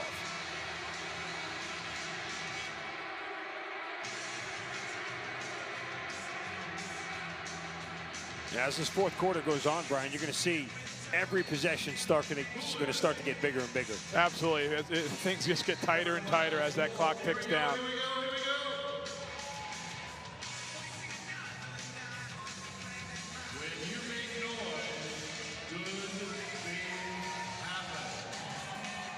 And here is Stotts back up top to Miles Thompson. Shot is wide.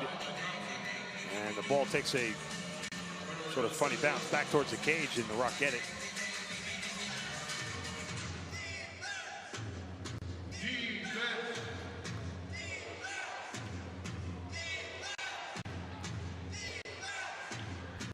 And now Stefan LeBlanc moving inside, shot over Poulin's head off the back of the boards, and Toronto gets it. Now 7 on the shot clock.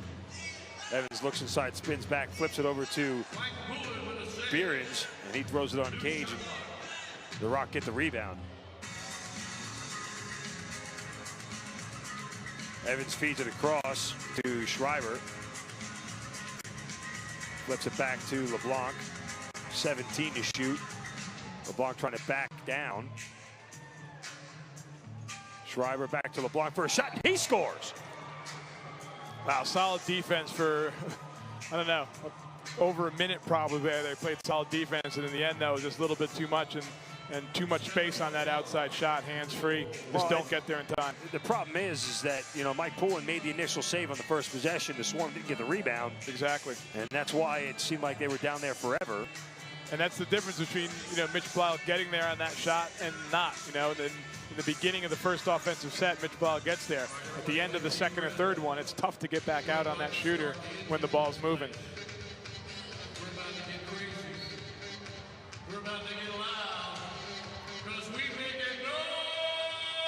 And it is now a one-goal game as 3 minutes ticked off here in the final quarter.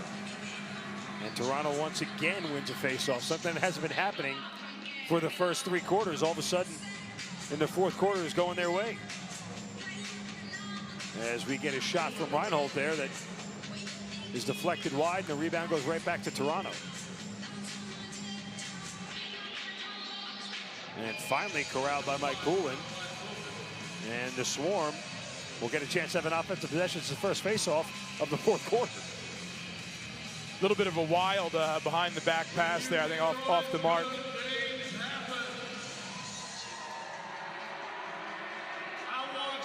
And so 10 seconds on the shot clock, and Shane Jackson spinning, flipping it back. Matisse at the top of the offensive zone over to Lyle Thompson. 3 left to shoot. Thompson looking inside, flips it back, shot and a save from Rose. All things considered, it's a very good shot, and Lyle Thompson fights for his own rebound. Yeah, great ground ball.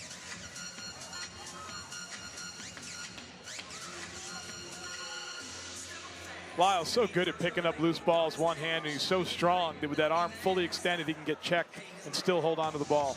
Matisse with a shot that's deflected wide by Rose, and Toronto gets the rebound.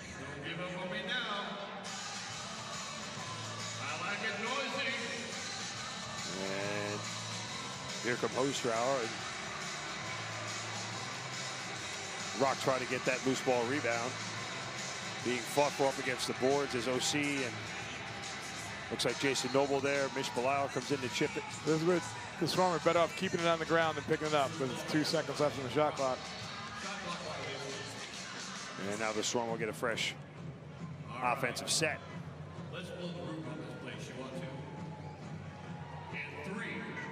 As we approach 10 minutes left in the game. Miles flips it back to Randy Stotts, slides backwards, and then switches hands, flips it back over to Miles. Miles looking, couldn't find a teammate, throws it off the boards, and it goes back over midfield. And Breck Hickey came right out of the bench and almost picked that thing up and had a breakaway. That was an interesting exchange there at the bench where the traffic was kind of right on top of each other, guys coming on and off.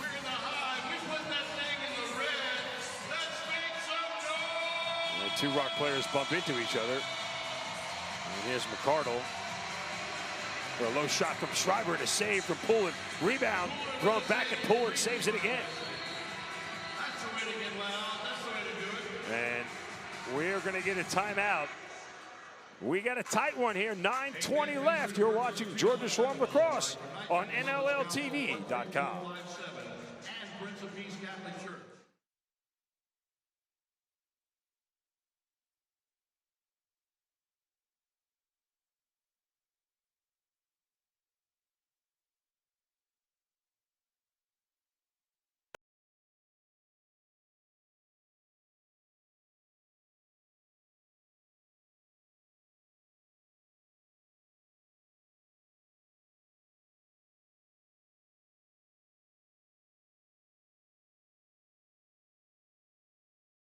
Jordan Durston took down Mitch Jones and became the Versus champion.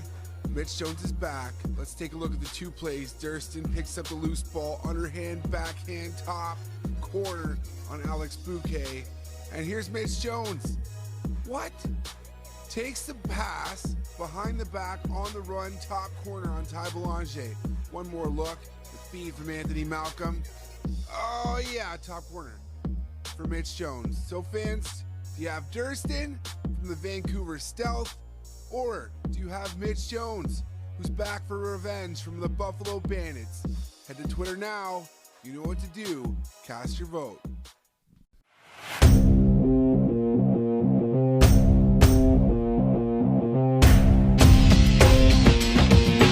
Across from Harris Cherokee Casino Field in the Infinite Energy Arena is a shot of Eddie Como. His second year at the helm of the Georgia Swarm. Second year here, and previously coached at Toronto a while back. He's been in the league a long time, one of the most respected men in the game. Great coach, great leader, and really it's for the first time, I think, it's a rare opportunity for a coach in this league to build a team because they had so many draft picks last year. They were really able to build a team in the image he wanted.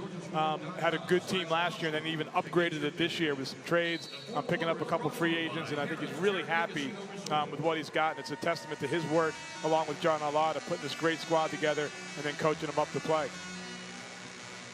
As we watch Jordan Hall, one of the acquisitions you just talked about, flip it over to Lyle Thompson, one of the draft picks you talked about.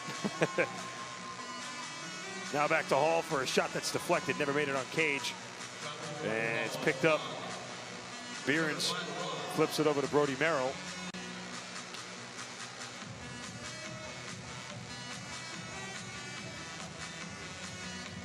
I mentioned earlier, there's two guys, Jim Veltman and Brody Merrill, who are far and away the best loose ball guys in the history of this league. And a shot right there from Reinhold, the save from Poulin. Yeah, and I mean, Poulin has been huge this whole season in general, but these last couple of possessions, he's made some key stops. Absolutely. Especially in a one-goal game. There's been a couple times where he's made 3 or 4 in a row, right, where it could have easily started to go the wrong way, and he's come up big. And Shane Jackson now pausing, moving inside, diving, a save from Rose. He almost didn't quite get the angle he wanted there. He couldn't dive across the mouth and reach the far side, I think there. Kind of just ran out of space. And we are getting a play stoppage by the official, and he's going to send Miles Thompson rather to the bench. I think they're getting both of them. They're getting both of them. They're getting both of them there. You're right. They are getting both of them. Both Jordan Magnuson and Miles Thompson will head to the penalty box for simultaneous minors. Toronto penalty number 82, 2 minutes illegal body check. Georgia penalty number 2 minutes unsportsmanlike for dive. So almost a flop call, if you will. But if it was an illegal body check, I guess he hit him illegally. He could have stayed on his feet, and he flopped to exaggerate it. It's odd that one would precede the other. Exactly. But nonetheless, we still stay 5-on-5 lacrosse as the simultaneous minors. LeBlanc with a shot that's deflected wide. And a new shot clock for Toronto. And flipped inside. Hickey couldn't corral that pass. He had a golden opportunity right in front of the net. But Schreiber gets it back. And here comes LeBlanc as he gets checked up on. OC loses his feet. And a huge stop right there on Behrens. As a reminder, we do play 5-on-5 after simultaneous penalties. Poulin with another stop, and Behrens gets checked into the board. And here come the Swarm. And OC has a chance for a breakout, but then slows it down. Mike Poulin made 3 incredible saves there in a row. Yeah, and I think that's 2 possessions in a row where he's had at least 2 very nice saves. I should say point blank saves as opposed to incredible, but still nonetheless. 9 left to shoot for the Swarm. Jackson with the shot. Rose gets it. And they are going to award the Rock the ball. As we are under 7 minutes.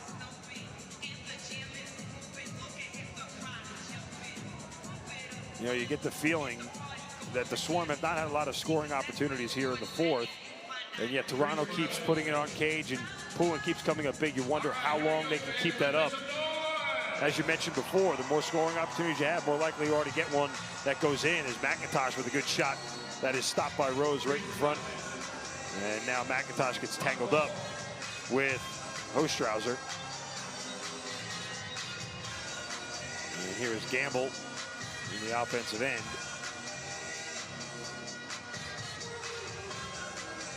LeBlanc flips it in the middle. And now he gets it back, and a low shot and a save from Poulin. Pretty good defense there, though. They got the shot up, but that was pretty solid defense on the left-handed side.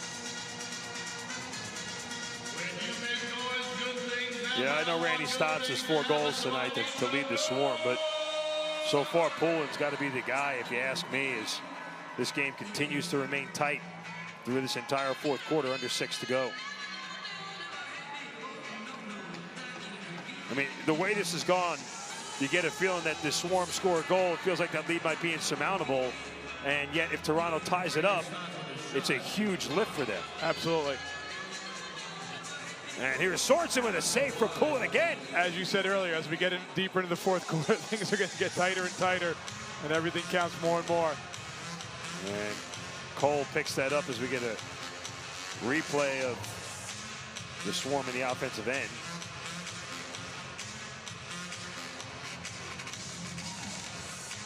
And here's Lyle Thompson, who has been held scoreless tonight. You don't see that often this year. And 4 left to shoot. The shot is wide and picked up by Toronto. And given out to Ostrauser, who feeds in the middle to Hickey, who gets checked as the shot was wide. Or deflected wide, rather. And Toronto gets that rebound. And suddenly the scoring is slowed back down here a little bit. And those who remember the first matchup, a 13-12 overtime win for the Swarm. Looking very similar. And a low shot by the block, saved by Poulin. Swarm get the rebound and sprinting out. Here's Jordan McIntosh going right into the offensive end. Pulling up, getting checked up on, waiting for help, looking. Tries to feed it in the middle and then turns it over. And McIntosh either tired or limping towards the bench, one or the other. And on the other end, Poulin with a huge save. Yeah, once McIntosh committed to going underneath there, he kind of got himself stuck where there was no way back out. As we get a look at the save from Poulin. Wow. Sliding across. Looking nimble in the cage. Under 4 minutes left. Toronto back out on offense.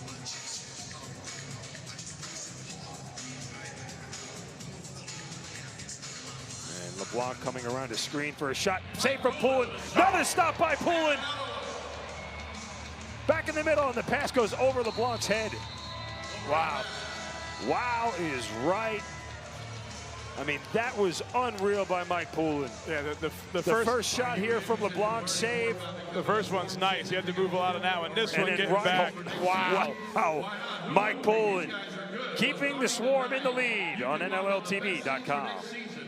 Hey now, Mia, I turn it over to you for the Unstrung Hero of the Week, presented by String King, a player who may not have chipped in on the score sheet, but contributed to his team's successes in some other ways. So, who have you got? Well, this is a player that you're actually used to contributing on the score sheet. Not this week, though, but he contributed in other ways for sure. So I'm giving the Unstrung Hero title to Zach Greer, sticking with your Colorado Mammoth theme in this one. And this is why in this game, he had a season-high 5 assists, helping the team to a big win against the Toronto Rock. Now, we are used to Greer getting on the scoreboard, but in this one, he was helping his other teams get to the net and get the goals. And we also see that the Colorado Mammoth are just a stronger team with him back in the lineup. He's a leader both on and off the floor, and that is why he is this week's Unstrung Hero. The Whitby, Ontario native is a workhorse on the floor. Offense, transition, defense, a leader on and off the floor, in the dressing room. A very big part of this Colorado Mammoth team. And welcome back to Harris Cherokee Casino Field in the Infinite Energy Arena. It's a 1-goal game, 3:24 left in the fourth quarter. And coming out of this timeout here, the Swarm will start with a possession and a fresh 30 seconds on the clock. It's been a bit of a wild ride so far, and I'm guessing this last 3:24 is going to be worth the price of admission.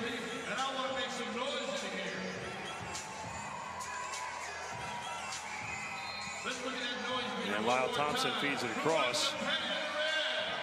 Right in the middle to Jordan Hall, who just misses. And fighting for the rebound. And Toronto comes up with it. Brody Merrill loses it. And it's checking the turf. Lyle Thompson fighting for it. And hold call, I think. The Swarm will get it here as we have 3 minutes left in a one-goal contest. Miles Thompson throws it right at Nick Rose, who stops it, and the Rock get the rebound. He had a clear shooting lane there, Bree. Yeah, didn't love that one though. That far out, righty on the lefty side there, early in the shot clock. I think we probably could have done a little bit more. But who am I to question Miles Thompson? And you get Behrens and a save from Poulin. He has been unbelievable in this fourth quarter. Under 2.5 to go. Here's Lyle Thompson. Tries to flip it back to Stotts. Ball's loose in the corner. Stotts gets it back. Now to Miles. Miles pump fakes. Moves inside and pulls back. Flips it across to Shane Jackson, and Rose with the stop. Nice hook by Miles and great effort by Shane Jackson to get a shot on Gage there. 120 seconds left. How many more stops does Mike Poulin have in him? Another one right there. And a great job corralling that ball, too. That one could have easily careened back out into traffic. And here's Connor Sellers sprinting right into the offensive zone.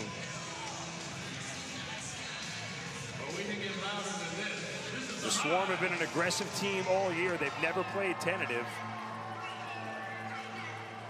And 10 on the shot clock. Thompson spinning, looking inside, turning back, 5 to shoot. Pump fakes, and a shot hit the post. And luckily for the Swarm, Merrill couldn't get that pass cleanly and gave them time to get back in a defensive set. Yeah, that would have been a pretty clean 3-on-2, I think, if they had gotten that ball cleanly. And we see that Matt Sawyer wants a timeout for the Rock with $1:11 left. So what's the strategy here, Brian, defensively?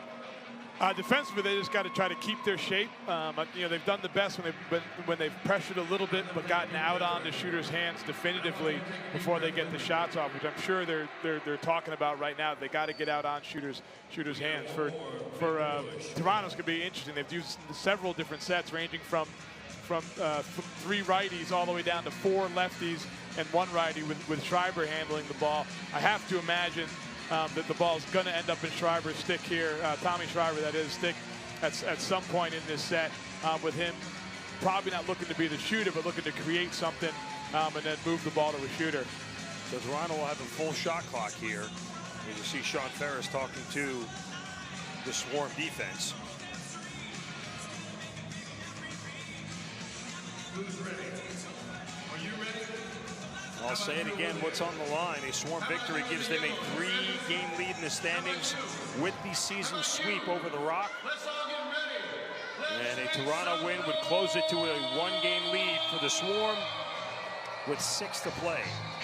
So they have the goalie out. They're going 6 on 5. They're going 6 on 5 right now, here. This is aggressive here by Sawyer. There's 1:04 left, and the clock is running. I'm not sure why they haven't started play yet. And now the officials are going to go over to the scorer's table to fix it. There was 1:11, and the clock is still running. Now they finally stopped it. It did look like they blew it in there, though, didn't it? I mean, if you are Matt Sawyer, this may be the best opportunity you'll get to start fresh with a full 30 seconds to pull the goalie. Yep.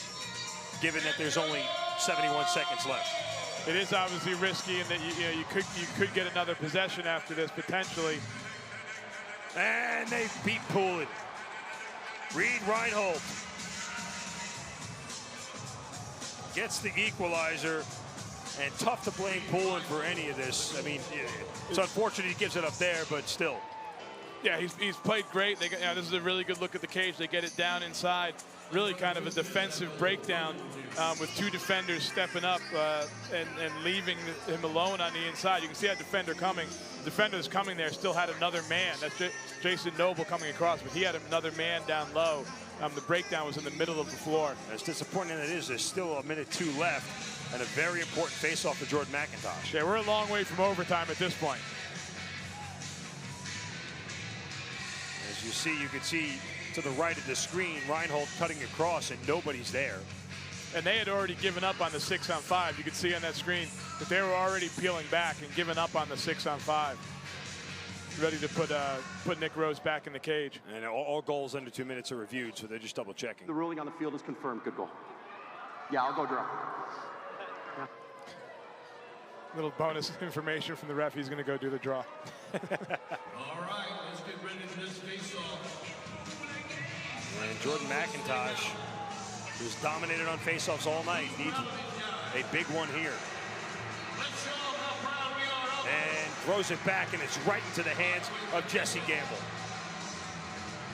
And Poulin comes up with the stop. I'm not sure if I was the Rock there, I would want to make that quick of a possession. Yeah, maybe pull it out there and reset. I think he got the ball that close to the cage, and you can get your hands free. It's tough not to shoot it. There's Randy Stotts, 13 under the shot clock, flipping it in the corner. Jordan Hall couldn't corral it, comes off the boards, and Toronto will get another shot at this here. And I assume they're going to pull Nick Rose here. Oh. And Poulin coming out of the cage to corral the ball and give the Swarm and call a timeout.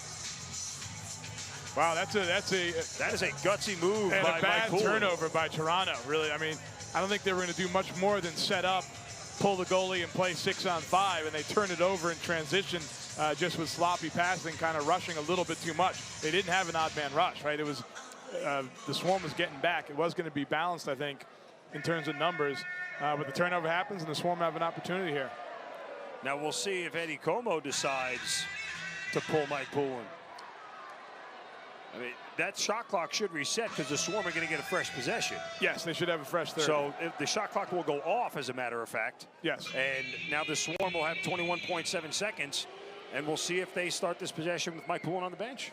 It's an interesting choice. If you pull Mike Poulin, it means you're playing for one shot, right? And the question is, are the Swarm better off playing their dynamic offense and just going after it, or are they better off running a set play with 6-on-5? Mike Poulin has walked right into the bench, and the Swarm will go 6-on-5 here and hold for the last shot. I like this play. I like the aggressiveness of it. Overtime is sudden death, so it's not absolutely, you know, it's a coin flip at that point. Yep. And this may be, as we saw Toronto, the best scoring opportunity you're going to get, either now or in overtime. So take advantage of it now. I think we have we got four righties and 2 lefties on the floor. All right, so Lyle Thompson going to walk this thing up. Now there's 10 left, and everybody's standing still as they wait. Now over to Stotts. Stotts sliding to his right. Over to Shane Jackson. Back up to Palace. Shot saved from Rose. And a long throw as the horn expires. And we will head to overtime. I think they got a good look there, Brian. They got a pretty good look. I'm sure they're hoping for a slightly better one, but that wasn't a bad look at the cage. And so the teams will get a couple of minutes rest here. As I mentioned, overtime is sudden death. So both these teams this year, as you get a look at this last play, Stotts throws over to Jackson, right back to Paulus. And he got a good clean shot. I mean, Rose, you know, just stopped it. Wow, that could have called a penalty at the end there as well. Somebody got their helmet knocked off with a cross check right as Nick Rose was releasing that ball upfield. So again, overtime. As we get a break here, sudden death, first team to score wins.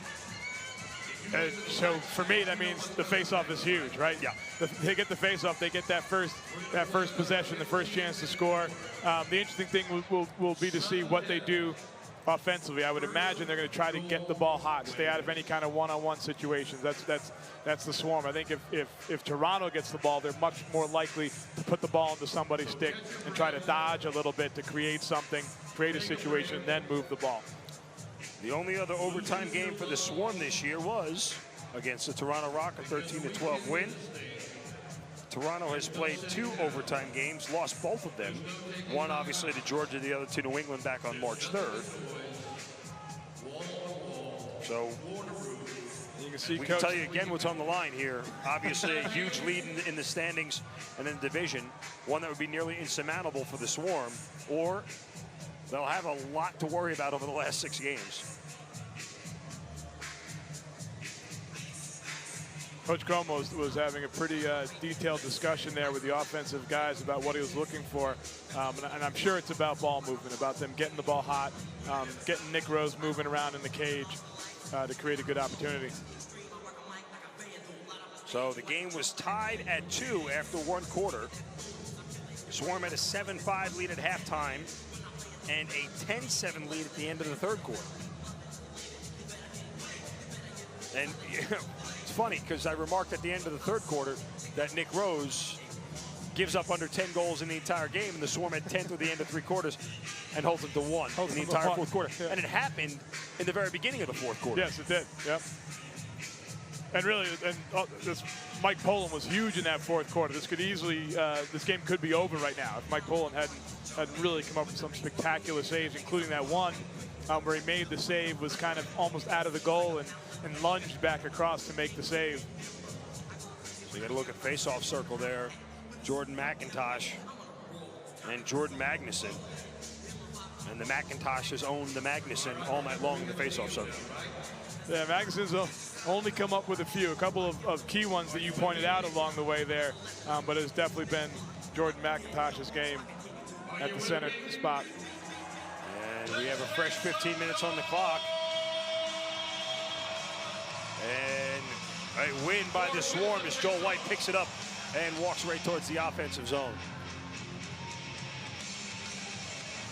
And now Lyle Thompson waits for his 4 teammates. 15 on the shot clock. Lyle Thompson scoreless tonight. Love to change that right here for his team. A shot and a save by Nick Rose. And so the Swarm did the exact opposite of what I talked about. They got the ball, they put it in Lyle Thompson's stick and let him go to work. No one else even touched it. And so quickly a timeout called by Matt Sawyer. Now I'm not sure why the timeout called so quickly. I guess they want to set things up, but as you see Lyle Thompson coming around a defender. Maybe had an opportunity on the pick and roll, but I think Lyle liked his look there, dead center of the cage with his hands free. Just wasn't able to beat Nick Rose, who you know, in addition to Mike Poland, is having a great game. So the Rock, believe it or not, have outshot the Swarm tonight, 60-56.